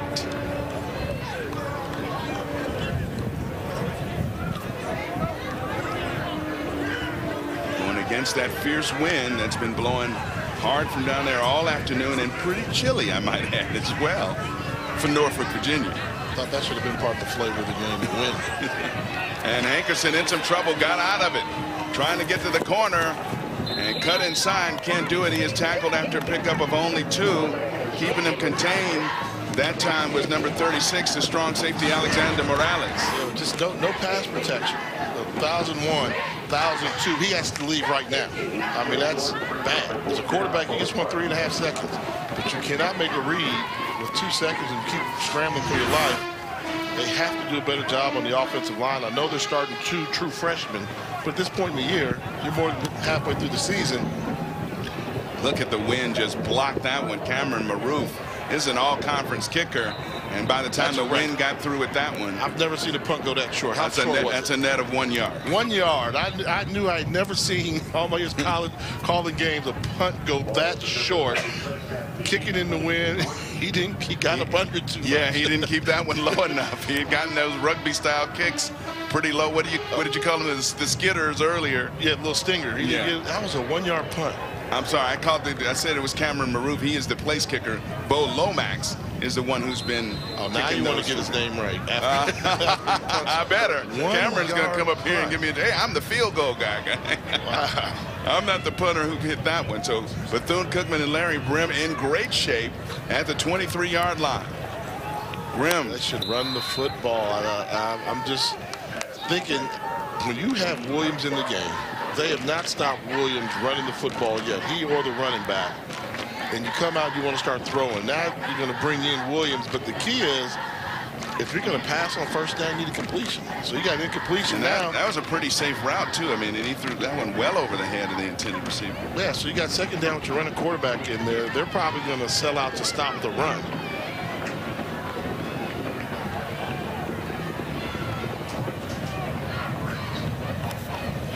This is Tupac Ismie. Ismie right up the gut, still pushing the pile forward. Before they whistle him dead, they'll whistle him dead at the 18-yard line, call it a pickup of 5. Yeah, and that's running the football effectively. They've been able to run the football when they have Williams in the backfield at quarterback. When Brim comes in there, I think everybody just knows they're going to throw. So key 3rd down, but with the wind at your back at the velocity it's blowing here, I'd say you're very much in the field goal range of Uriel Hernandez if they don't make it. Of course, Coach Terry Sims and company want every touchdown they can get. Pass to the far side, deflected in the air, and fortunately out of bounds. That one could have been intercepted as he was looking for Jawill Davis on the far side. That'll bring up 4th down and 5. Well, they just refuse to really run the football. I mean, run the ball on the edge. Your running backs are averaging over 5 yards. You got a quarterback that's a 43% passer trying to throw in the wind. Fortunate that ball was not intercepted. JT Wahi was back there in the coverage, and they're going to go for it as Larry Brim comes back in. They broke the huddle and then made a quarterback change.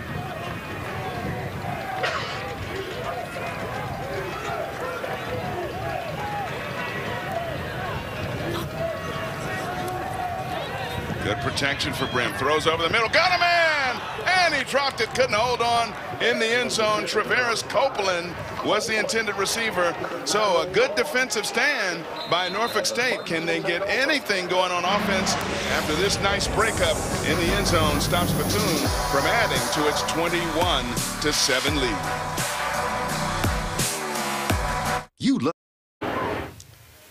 Back here in Norfolk, where Norfolk State trying to find some offense, trailing Bethune, Cookman made a nice defensive stand before we went to break there, but offensively they have just got nothing going. 20 total yards of offense. Yeah, that's passing yards, so that's really hard. That's just a screen pass, something like that. And I know that has to hurt Coach Scott because he's an offensive guy. He's a passing guy. And just right now, the lack of pass protection, it's hard to accumulate a lot of passing yards if your quarterback's always getting hit every time he drops back to attempt to pass. And we saw what the wind did to a punt going this direction last time, and this is Gerard Johnson, and Johnson has some room off the right side, picks up good yardage there on first down, picked up 7. One of the better looking running plays we've seen from them so far this afternoon. Running off tackle over behind big number 69, Jake Jatsky. Well, Mazgayeski. It's close. Yeah, not too bad. You went to an academic institution. I give you, because I had no idea what it was before they told me how to phonetically spell it. Believe me. And here's Hankerson on the keeper. What a nice spin move, and that allows him to get close to first down yardage. We'll see where they mark it. Arthur Williams finally was able to wrap up the 190-pound quarterback. It runs hard. You know, that's the key. You can see he's the best player there. Nice balance, anticipated contact. Exciting player. Just been a little bit of a disappointing senior season for Hankerson. A lot of people thought he could have been the all-conference quarterback, player of the year candidate. Here's something we haven't seen a whole lot of in our broadcast this year: a real live measurement. They're going to bring it. We just haven't had a lot of these during our games here on ESPNU.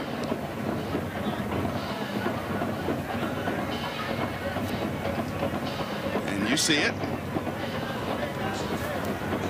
And they're short. I think Norfolk State just needs to get a first down. They're really struggling.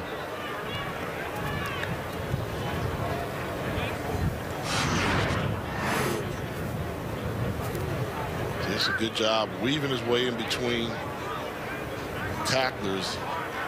Just a little bit short, and got turned sideways, not able to pick up the first down. Shows also the tremendous athletic ability of this quarterback, Greg Hankerson. Now, it's only a couple inches, but it won't be easy for Norfolk State. If they try and run up the middle with anything other than a quarterback sneak, I think they'll get stopped, because the big fellas for Bethune Cookman, Womack, and Myers, and Ray, all over 300 pounds. A couple of them over 350. And they're matching big power against big power, and the fullback goes in. And I don't know. I don't know. It'll depend on the spot. But as soon as he got to the point of attack, he was knocked backwards. Big number 95, Deshaun Ray, we talked about. And it all depends on the spot here. Oh, they gave him the first down. Whoa. Wow. I mean, we knew it wasn't going to be easy trying to run in there. Let's see, no surge whatsoever. They stood him up pretty good. They tried to quick count him there and snap it before everybody got set on the defensive end, and it barely worked. If he got it, it was right there, but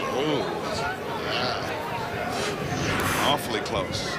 But first down yardage, one they desperately needed. Here's Gerard Johnson, and he is trapped by a bunch of white shirts in the backfield. Kevin Thompson, we have called that name a lot. Number 91 has had a heck of an afternoon out here on the defensive end spot. Well, he's from Maryland, so Maryland's a couple-hour drive from here where he is in Baltimore. So he plays in Florida, gets an opportunity to come close, and family see him, and he's playing like mama watching in the stands. So that's right. Good job by Kevin Thompson. We have called his name an awful lot this afternoon. Number 91, the 6'4", 230-pound redshirt junior out of the Baltimore area.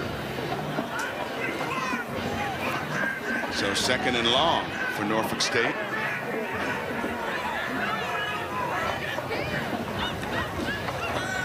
Hankerson going deep down the sideline, and that one just sails out of bounds against that brisk wind. Nowhere near his intended target, George Wahi. This has to be very frustrating to call plays. If you're Latrell Scott, what works? You can't run up the middle. You really can't throw the ball because the quarterback's getting hit, not protecting the man, a little bit off target. I just think you start finding ways to get the ball to Gerard and Johnson, as well as Marcus Taylor. Maybe run some sweeps to the outside. They've shown the ability to make one or two man miss. Tell you what, they've been getting such good pressure on the quarterback. Maybe call a little screen here. Might be something going. And running out of time, Hankerson. And he is fully out of time now. Tackled for another sack. And hitting him in the backfield was big DeMarcus Womack, number 50, all 350 pounds of him. And the little 190-pounder wasn't going to get out of that wrap-up. And now we're starting to see Hankerson read the rush. So he's looking for places to go right away. And can't blame him. Got a lot of flying missiles coming by the pocket.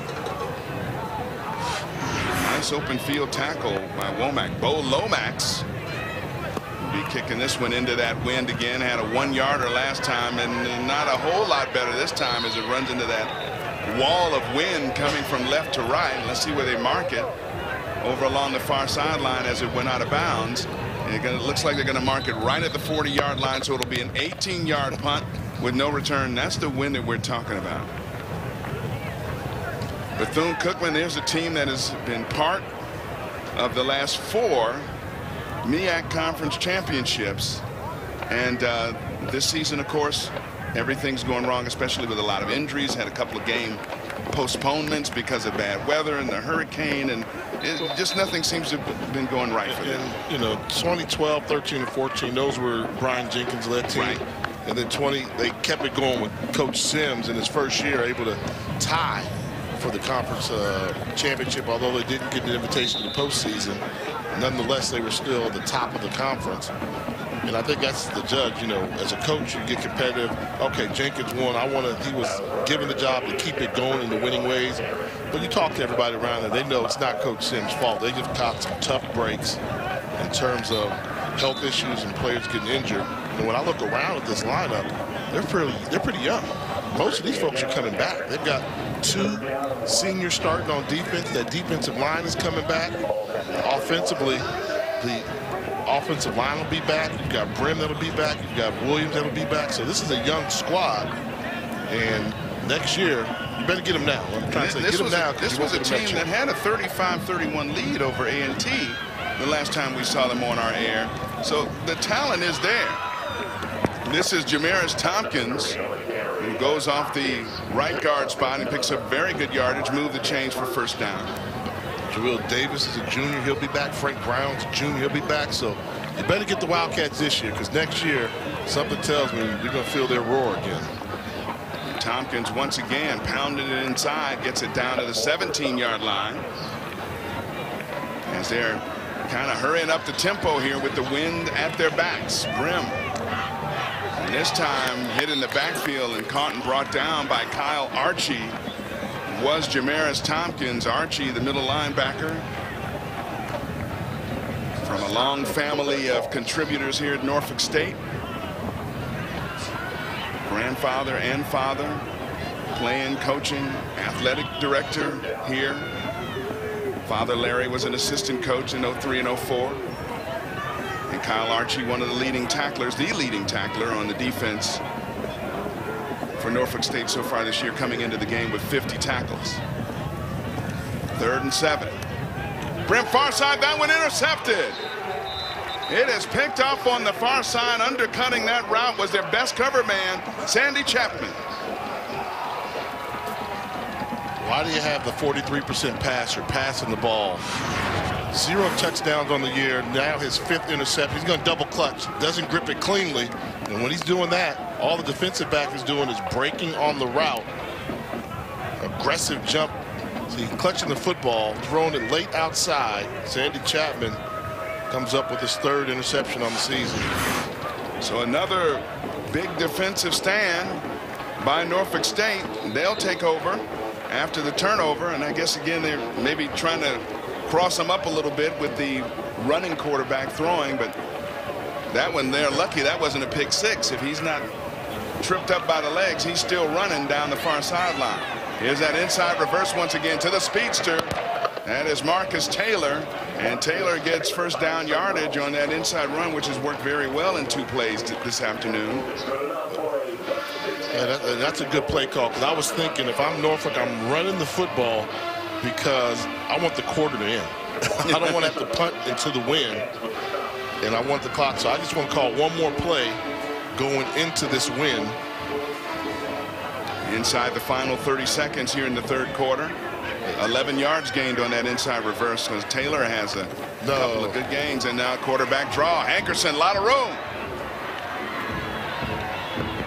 Hankerson still on his feet and goes out of bounds as he crosses the 45 to the 46-yard line. Yeah, why did he run out of bounds at the end of that? Stay in bounds. I said no in the middle of his drop. So I was like, why are you passing the ball? But it was designed quarterback draw. And Hankerson's been very effective as they're going to run the clock here, so that'll be the final play of the 3rd quarter.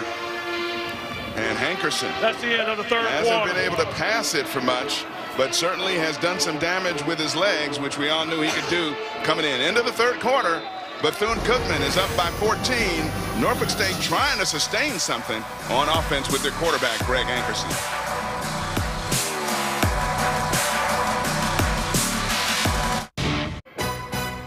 ESPNU College Football is presented by McDonald's. I'm loving it. Aaron Clemens, Jay Walker back with you here from Price Stadium in Norfolk, Virginia. Bethune-Cookman enjoying a lead after 3 quarters for the first time this season, 21-7. Norfolk State trying to get something going here as we begin the 4th quarter and sustain this drive. They've done very little passing the football, but they are playing with the wind at their backs. It's been a strong wind all afternoon. And let's see if Greg Hankerson and company can get a score as we open the 4th quarter. Hankerson's going to keep this one, turns the corner, and Hankerson is pushed out of bounds or tackled right at midfield. As Elliott Miller makes that stop. You know what that play was? You ever play flag football? Yeah. That was sweep right. Sweep right. Quarterback in the shotgun, pull the offensive line. You're going to see him come across the formation. Just give him an entourage of blockers there. The center and the guard pull. That's a design sweep. Works in flag football. They don't call it much in college football because the quarterback gets hit. And he got hit and taken down as he crossed midfield to the 49-yard line. 2nd and 3. And this play, a delay, is hit in the backfield for no gain. Daniel Palmer was back there to ride the ball carrier Gerard Johnson, again for no gain, so it'll be 3rd and 3. And I think maybe Daniel Palmer might have thought he was down there in Daytona Beach. He's like urging the crowd on. Nobody here in Norfolk's gonna pay him too much attention. Well, they didn't get a stop here. And, you know, the key is where do you run for this? This is a running situation. Running to the teeth of the Bethune-Cookman defense has been non-existent, so you have to pick a side. Hankerson throwing, crossing pattern, has his man. And George Wahi, short.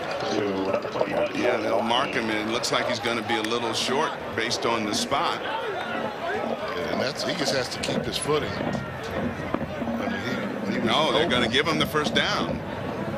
They say it's enough for the first down, so move the chains. I thought from when he caught the ball where his knee went down, I thought he was short.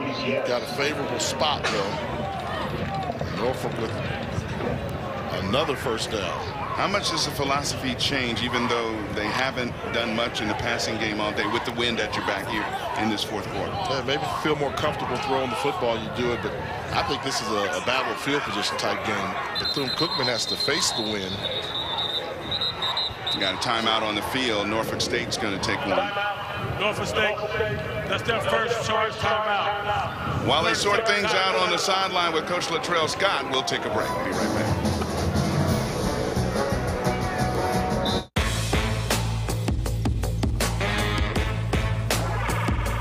Texans, Broncos at 8:15.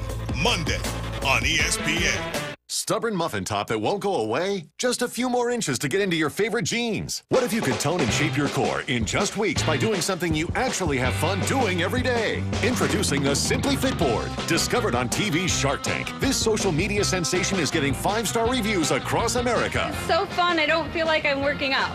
I'm Lori Grenier from Shark Tank. I like a workout that's simple and effective, one that engages the entire core. That's why I fell in love with the Simply Fit Board. The minute I saw it, I knew it was a hero, and I did the deal so we could bring it to all of you. You'll feel it working instantly. The secret is its unique twisting motion and balanced board pivoting action that engages your entire core, helping tone abs, legs, and your entire body, all while having fun. You can get started with as little as 5 minutes a day. Do it anytime, anywhere. This is a fun, easy, and effective workout for all fitness levels. Just get on and feel it working in minutes. Help flatten and firm your core and burn calories all at the same time.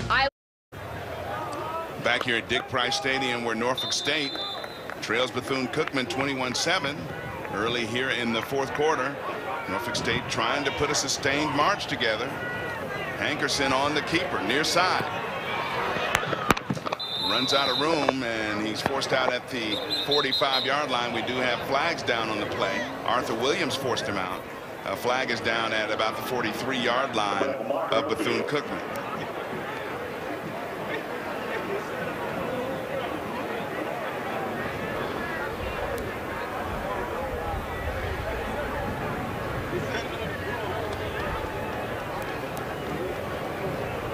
While the officials discuss it, the teams discuss it.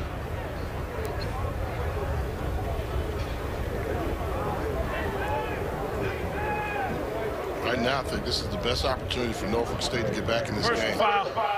Defense, number 92, 15 yards from the end of the run. Automatic first down. Tavon Butler. Some extracurricular stuff that the officials did not like and spotted, so personal foul from the end of the run. So that'll give them great field position just outside the 30-yard line of Bethune-Cookman. And this game could get close quickly. If Norfolk can score a touchdown, with the field conditions, with the wind, and the battlefield position, they can play themselves back in this game. Hankerson going for it all, undershoots his man.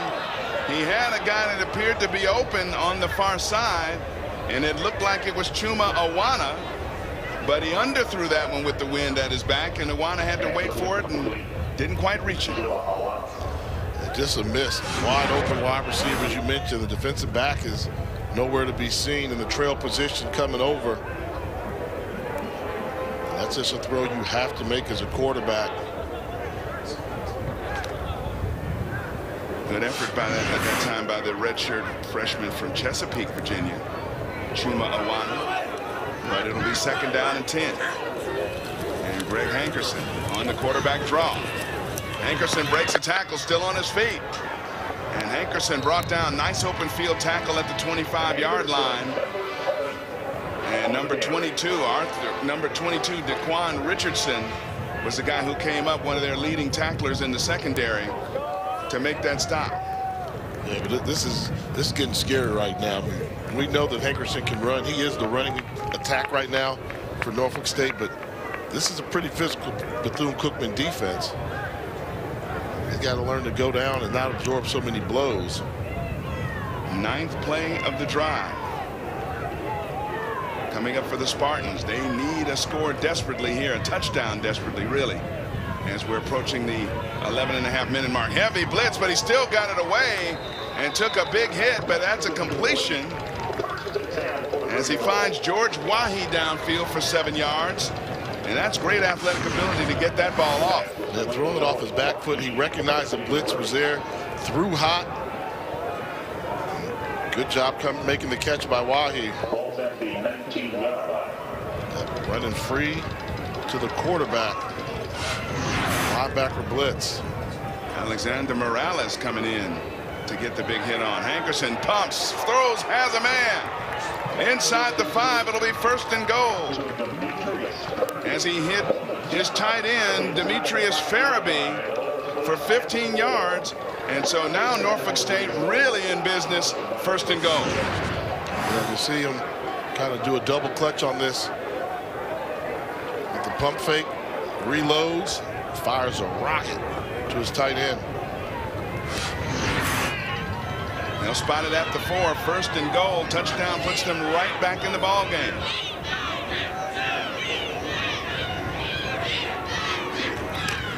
Quintrell Chung goes into the end zone for the touchdown. And Norfolk State is right back in it at home.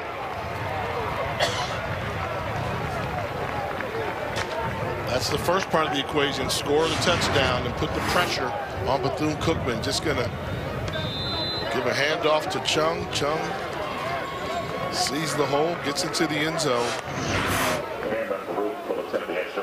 11-play, 81-yard march. The extra point is through, and it is a 7-point ball game. Quintrell Chung capping the long drive, 5 minutes, 16 seconds, as Norfolk State is back in. Kathy's gotten used to the smell of lingering garbage in her kitchen. Yep, she's gone nose blind. She thinks it smells fine, but her guests smelled this. Febreze Air Effects Heavy Duty has up to 2 times the odor eliminating power to remove odors you've gone nose blind to. Use Febreze Air Effects till it's fresh, and try Febreze Small Spaces to continuously eliminate up to 2 times the odors for 30 days. Febreze Small Spaces and Air Effects, 2 more ways to breathe happy. Esurance does auto insurance a smarter way. They offer a claim-free discount because safe drivers cost less to insure, which saves money. And when they save, you... Back here in Norfolk, Virginia, Quintrell Chung has the 7th scoring drive this season with 10 plays or more for the Spartans, who get right back in it now. It is a 21-14 ball game. Cameron Maroof will kick it off, and deep to Kevon Mitchell. And with the wind at his back, he puts that one easily into the end zone where it'll be a touchback, and Bethune-Cookman will take over. And again, now they're facing the challenge of going against this very stiff wind. So if they're stopped here, their punter, Jonathan Cagle's going to have to kick that ball into that very stiff wind and maybe give Norfolk some pretty good field position as well. We'll see what transpires here inside of 11 minutes to go in the ball game. I mean, that's been the consistent thing all afternoon. Stiff wind, 18 miles an hour. And again, thanks to some of the guys up here who help out for blocking some of it from coming here and making us a little bit colder than we otherwise would be. And Brim on the keeper, gets to the far side. He's got the corner. And Brim, good yardage on 1st down. Gets it almost out to the 35-yard line before he runs out of bounds. Yeah, just read option here. You know, when you've got the read option, you look at the end man on the line of scrimmage. Poor containment by the Norfolk State defense allows Bethune-Cookman to pick up a 1st down. 10-yard run by Brim.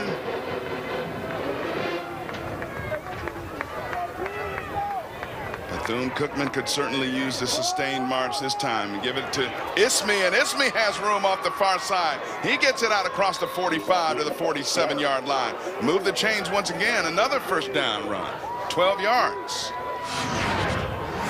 Running the football. You see him weaving his way through. They're pulling the offensive line to get him some support. Nice kick out block by Philip Norman, the center, 71. And the rest is on Tupac.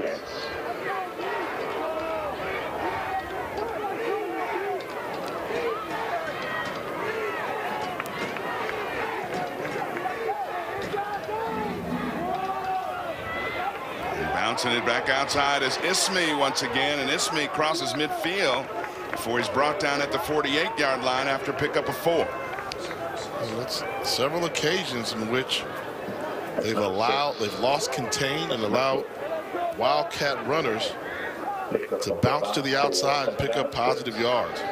Ball's at the 41. Ismie, after a couple of good runs, leaves the game. Cameron Rigby coming back in. Just a change of pace guy for this Bethune-Cookman offense out of the backfield. 3 receivers split out top of the screen right. And And a little movement along the offensive line. That'll be a false start. And you just hate that when you're a coach, don't you? Offense. It does. Number 73. 5-yard penalty. Second down. That's more of a mental error. That's going to be on the left guard. Just a mental error. You know what the snap count is. You see left guard move. Flint's right there next to the center. Joe Busereth, the 6'4", 325-pound junior out of Brooklyn, New York. Now set up 2nd and 11. Grimm will keep it. Grimm grabbed by a shoulder pad that time, slowed up a little bit as he gets it close to midfield. Now all of a sudden, Norfolk State needed a spark. Now Bethune Cookman, crucial 3rd down right now. You don't want to give Norfolk State the ball back. Nursing a 7-point lead, so see if they can dial up and if Larry Grimm can get a 3rd down conversion. 5 of 12 on 3rd downs are the Wildcats so far this afternoon. Grimm on 3rd and 8 against this stiff 18-mile-an-hour wind. Off the pump fake, he is finally caught in the backfield, and down he goes. Another big defensive play for the Spartans of Norfolk State. They'll get it back on the loss of 5 in the quarterback sack.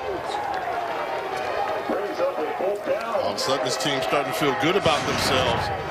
We've got ourselves a football game here. Going for a double move to the outside with Jawill Davis.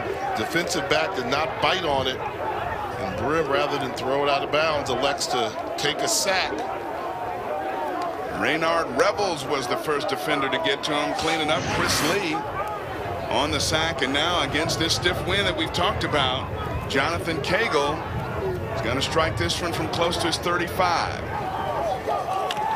Almost blocked. Penalty. They run it to the kicker. The flag has been thrown. And a couple of guys still down on the field, one of them being the punter, Cagle, as he took a hard shot after getting that one away. Yeah, this is going to be a 1st down. It's a personal foul. This wasn't running into the kicker. This was dangerous. Bonehead play by the special teams of Norfolk State. And roughing the kicker there, Kyle Archie, trying so hard to make the big play on the punt rush, but just leveled the punter, Jonathan Cagle. Fortunately, both guys able to get up and walk off under their own power, but that's going to be a 1st down. Yeah, you see, obviously, Coach Scott is very upset. You know, no, that's a mental error. You give them a 1st down after you make the stop by running, and this wasn't even running to the kicker. If it was running to the kicker, you can understand that happens occasionally, but this was a hit. Running to the kicker. Defense. 5 yards from the previous spot. 4th down. So they're going 5-yard version. Whoa, they were fortunate. Let's take a look. Not a personal foul, just running into the kicker. Yeah.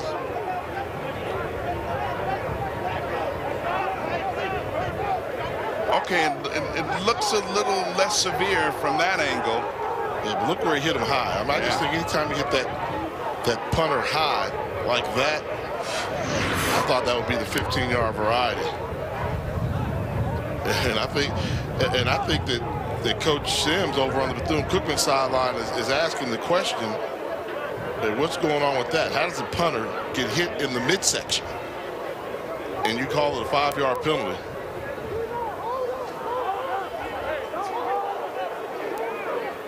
So while they sort this one out, obviously if it's a personal foul or roughing the kicker, that's 15 yards and a 1st down. He wasn't blocked into it. It was 2 green jerseys. Well, he's kind of knocked off the path by his own guy. Yeah, but that's all Norfolk. He still runs into him and runs him to him pretty hard. Yeah, that's Norfolk State. That wasn't a Bethune-Cookman defender that hit him into the punter.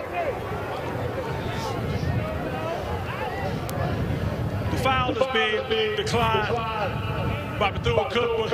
It'll be Norfolk State's ball. 1st and 10. They don't want to risk a punt again. They thought they got a pretty good punt off. And it was 7:09 to go now. Norfolk State has all the momentum. Coach Sims wants his team to finish. Can they? They're up by 7 here in the 4th.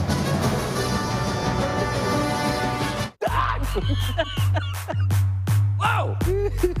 Unbelievable! Back in the day, our military had to rely on lanterns like these. But today, lighting technology has come a long way. Nick Bolton here with the new TAC Light Lantern from Bell & Howell. The TAC Light Lantern collapses down smaller than a smartphone and weighs less than a pound. But don't let its small size fool you. It's twice as bright as an ordinary lantern. The secret is the genuine Bell & Howell Cobb LEDs that are smaller, brighter, and more energy efficient than regular LEDs. They make our TAC Light Lantern so bright, it can fill an entire room with light and visible up to 2 nautical miles away. Plus, this lantern is built like a tank. It's heat resistant, works submerged in water, and can survive even the coldest conditions. Slide the housing to adjust the brightness for a little light or a lot. Add the fold-out hanging handles, and there's never been a better lantern for the great outdoors. When it's go time, I keep mine in full armor mode. Here's why.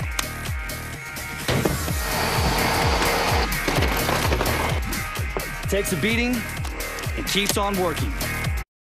Last time out, Norfolk State, of course, taking advantage of a turnover, the interception against Akevius Williams, and then they marched down the field thanks to their quarterback and their best athlete on the offense, Hankerson. Yeah, Greg Hankerson became the running game for them and delivered a couple key throws on 3rd down, but at the end, Quintel Chung gave a little help getting into the end zone, and a game in which Bethune Cookman was on cruise controls all of a sudden gotten very tight. A little bit of pressure now on this Wildcat football team. Coach Terry Sims told us when we talked to him earlier this week, he said they just need my guys to learn how to finish the job. They played well early in some games and had leads and just could not finish. And let me take you back to this. Remember before the half, I thought they had an opportunity to put them down by 21. True. Poor clock management for a 2-minute situation. And now you find yourself in a close game. They faked that inside reverse this time and throwing down the seam. Nice play that time as the completion goes to Gerard Johnson out of the backfield for 13 yards and a 1st down. And what a difference confidence makes. I mean, they seem to be a lot more crisp running their offense with the wind at their backs now. Yeah, they're starting to attack the seams. You know, not throwing to the wide receivers outside because of the wind. Making throws right in front of you, calling crossing routes. When his quarterback has a nice clear throwing lane.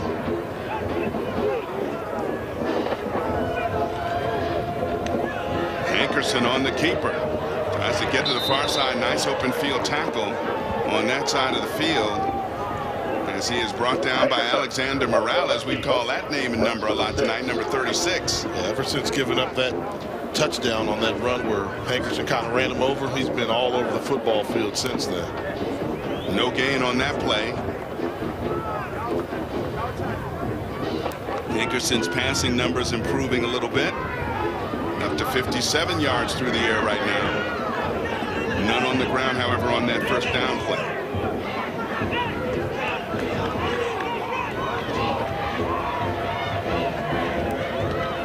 Quick strike to the far side and complete. I think the knee was down immediately on the catch. Over to the far side of the field, they'll spot it at the 40. So it'll be 3rd and long after a gain of 4, 3rd and 6. I increase the tempo a little bit. You're still down by 7 with 5 minutes to go. If this drive's going to stall, you're going to want to have to get that ball back with some clock time left. So I'd step on the gas a little bit. All this huddling right now that Norfolk State is doing, wouldn't do it. It's time to go no huddle. Another key 3rd down play. For Norfolk State, the Spartans need 6 to keep this drive alive. Hankerson on the crossing pattern, nice one-handed catch, and he got his receiver Marcus Taylor, but Taylor's going to go out of bounds, probably at least 2 yards short of the 1st down. So now a big decision here, 4th down and 2. Do you go for it, trailing by 7? I punt it. With 5:01 to go, you punt. I would punt because you've got the wind. You can pin them inside their 10-yard line with a punt. The special teams play. Instead, if you don't right now, you don't get it, they get the ball back and they're going to eat it. So it looked like, at least initially, they were ignoring you a bit because no punter was out on the field, but they call a timeout to Norfolk State. That's Norfolk State. And they'll talk this one over with Coach Latrell Scott. 4th down, big one coming up for the Spartans.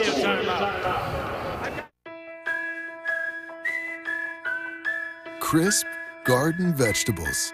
No artificial flavors. Philadelphia garden vegetable.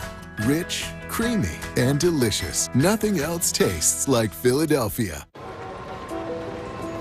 Is it possible to engineer a feeling? To create a design that moves you before you even get in, and craft an interior that transports you before you go anywhere? It is when it's designed for you, the driver.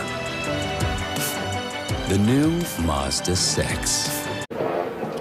One possession game here back in Norfolk, Virginia. 4th down and 2. And from the 45-yard line, they are going for it. Norfolk State 4 of 13 on 4th down conversion so far this season. Empty backfield for Greg Hankerson. Off the fake reverse, and Hankerson hit immediately, and down he goes. What a defensive stand by Bethune-Cookman. They'll take over in great shape at the 43-yard line. You don't agree with that call at all? No, I thought you have to punt the ball. In that situation, just if you don't get it, I think that's ball game. That stop right there is the ball game now. And it's been tough for them to run the football all day, especially in the middle. That's where Bethune has been winning the battles with the big guys in the middle. No place to go. Good team defense, and Bethune-Cookman. Trenton Bridges, the Mike linebackers there. Alexander Morales there. Also Deshaun Ray coming up with a big defensive stop. And they used the timeout to lead up to that play. So now, if you're Bethune-Cookman, you just deflate the football. I think this 4-minute offense, you pick up 2 first downs and get ready to head back to Daytona. Norfolk State only has 1 timeout remaining in this 1-score game. Up the middle is a handoff, and met immediately is Jamaris Tompkins, and he's met by Nigel Chavis after a very short gain on 1st down. So like you said, a couple first downs, and this one's pretty much over. Going against a win, they're unlikely to throw the ball. At least downfield, they're unlikely to throw it. Maybe a couple of quick swing passes that haven't been all that successful going in this direction all game. Even if they don't get it, you know, you're close enough where you can go for a little pooch punt and make Norfolk State have to go 90-plus yards to tie the football game. We're inside of 4 minutes now to go in the contest, and now we get a little movement, and both sides pointing at each other. Let's see who they'll say the culprits are.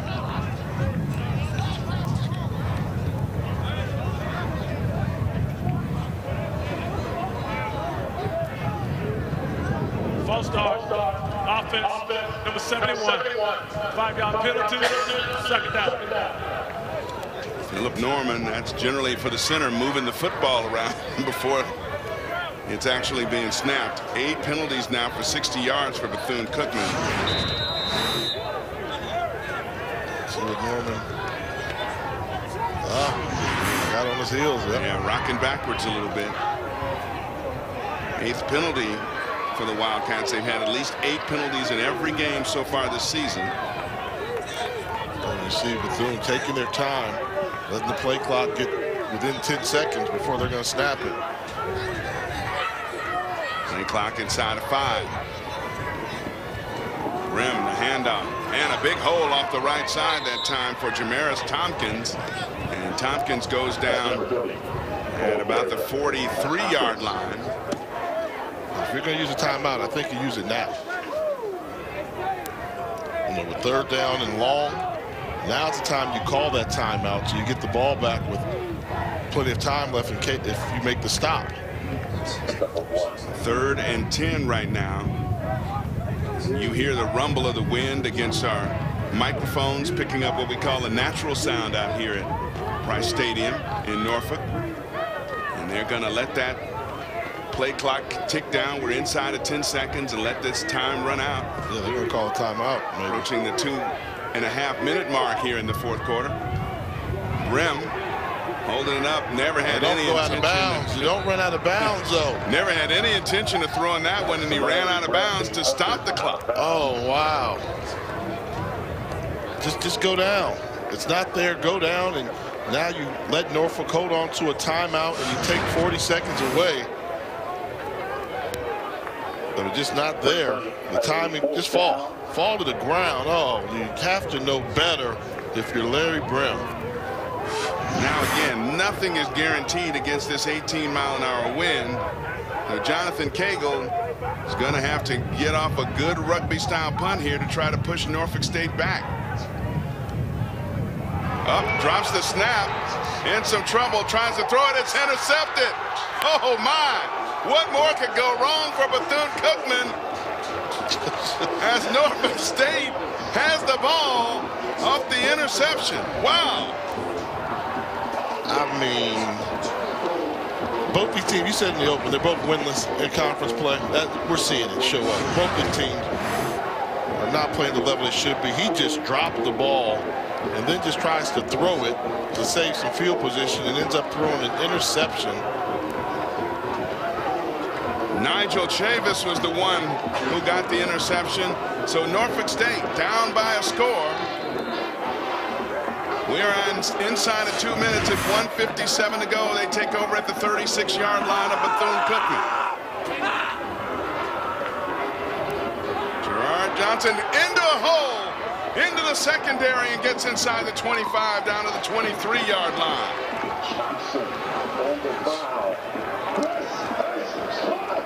Picked up 14 on that play. Off tackle a little bit. I thought that they should have given Johnson some more carries. Done a good job running on the edge.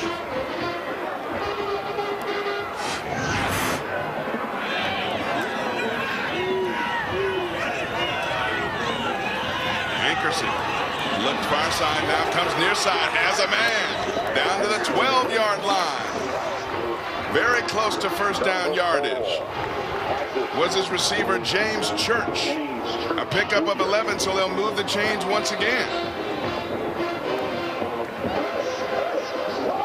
And now the officials are talking something over. Game clock operator. Please reset the game clock to 1 minute, 19 seconds, and it will start on my ready. What a huge difference from the Norfolk State quarterback with the wind at his back and throwing into the wind. I think that difference would be there for just about anybody with that 18-mile-an-hour wind blowing against you. But here's Hankerson. He is hit, fumbled the football. It's still loose. Wow. Oh, they got it back. And Norfolk State gets it back. 2 white shirts were there, but they couldn't come up with it. I figured it out. Neither team wants to win this game. Neither team wants to win. They like having that winless conference record. Field is a recovery by Norfolk State. Second down. Timeout. Norfolk State. That's their third and final timeout. 30-second timeout. They're just going to have to regroup. I mean, low snap, and then the tackle made, balls on the ground, and everybody's going for it. That's why you tell everybody, leave your feet. Go down and get it. Unfortunately for Norfolk State, who was that that came out with the ball running? Looked like it might have been an offensive lineman. Was that Wes Jones, number 60? I saw the left guard. Bridges was the hit that caused the fumble. Look at big fella Jones. 60. Wes Jones. The snap is bad, and that just set off a chain reaction. Very fortunate if they do go down and get this tying score. They will thank big number 60. The sophomore, 6'1", 270 Wes Jones out of Wilmington, Delaware, came out of that one and tried to make like a running back. 1:01 to go. Final timeout used by Norfolk State. They need a touchdown and an extra point.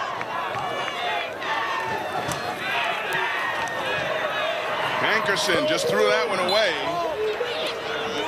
So now this will be a big third down play. They'll need to go to the end zone with the wind at their back at some point, or they need to get it into the end zone with time not on their side and no timeouts. They've got to get this ball down inside the 5 to the 3-yard line to get a fresh set.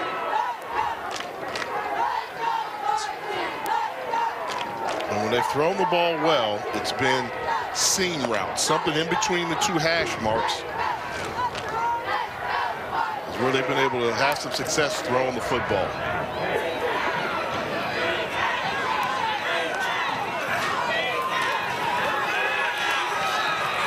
Hankerson, plenty of time. Looking for somebody to get open, goes in zone, throws that one away as well. So it's all going to come down to this. There's no foul for intentional grounding. The quarterback was outside the top box, and the ball went beyond the line of scrimmage. Yeah, but he had an open receiver. I thought, you know, in the middles where they've been able to attack, I thought he had his tight end, number 81, Farabee, in the end zone behind his man. And he just elected to run. See if we got to look at this. Take a look at the tight end on the left side of your screen. Gets a nice clean release. Gets behind the linebacker early. He's there. That's when you have to throw the ball. He was looking elsewhere. You see Farabee's in the end zone behind his defender. And this is a 4th down for everything. Norfolk State 0 for 1 on 4th down. They're not going to get the playoff. And yeah, they are well within the no whistle. Yeah, now we get the whistle as the play clock ran down. They forgot all about that. Offense. Wow. 5-yard penalty, 4th down. And you see, ever since the opening kickoff, we've seen both teams make little mistakes. And that's why they're not having successful football seasons, because they're not paying attention to detail. 4th down in this Norfolk State crowd. It was been relatively quiet throughout the entire game, is now buzzing. Can they come up with a 4th down and 25 play? Got to get that ball down inside the 5-yard line to about the 3 to get a 1st down. Hankerson throws underneath. Has Johnson. Johnson on 4th down, nice taken down in the open field. What a tackle by Daquan Richardson, the safety out there to save the game. That'll do it. Bethune-Cookman will take over, take a couple of knees from victory formation, and get that first victory of the season they've so longed for. I almost feel like Lee Corso. Not so fast, my friend. Bethune doesn't know what victory formation's like. But you see, just when he thinks he has daylight, Daquan Richardson comes up with the should be game-saving tackle, because there was a block on the outside. He might have scored. Yeah, I don't think there was anybody else out there. He might have got at least the 1st down. So now with 31 seconds to go. For the first time in 2016, Bethune-Cookman gets to line up and that's a victory formation. Larry Brim's going to take a knee. We've seen the quarterback rotation today. We've seen them be balanced in some incredible plays on both sides of the football. And Norfolk State doing a good job to get back in this one and give themselves a chance to make something happen down the stretch and try to play for a tie, but in the end ended up shooting themselves in the foot. They're not able to capitalize on the opportunity. Bethune-Cookman tried to give them the game, tried to bring it right back to them, but both teams have a lot of work to do, and keep coaching them up, and it's a process, particularly for Norfolk State to get to the level where they want to try and get this program. And that is it. Bethune-Cookman gets its first victory of the season and first in the MEAC, holding off Norfolk State by the final of 21-14. Norfolk State falls to 0-4 in the conference. Bethune-Cookman moves to 1-3 in the conference. Bethune is 1-5 on the season. The Spartans of Norfolk State fall to 1-5 as well. So we've had our share of excitement in this one this afternoon from Norfolk, Virginia. Wind caused a lot of stuff, and we had some miracles as well, like catches like that by Jawill Davis. But in the end, Bethune-Cookman holds off Greg Hankerson and the Norfolk State attack to get their first victory of the season. 21-14 is your final. That's the story from here in Norfolk, Virginia. For Jay Walker and the entire crew, I'm Eric Clemens. We'll see you around. Take care.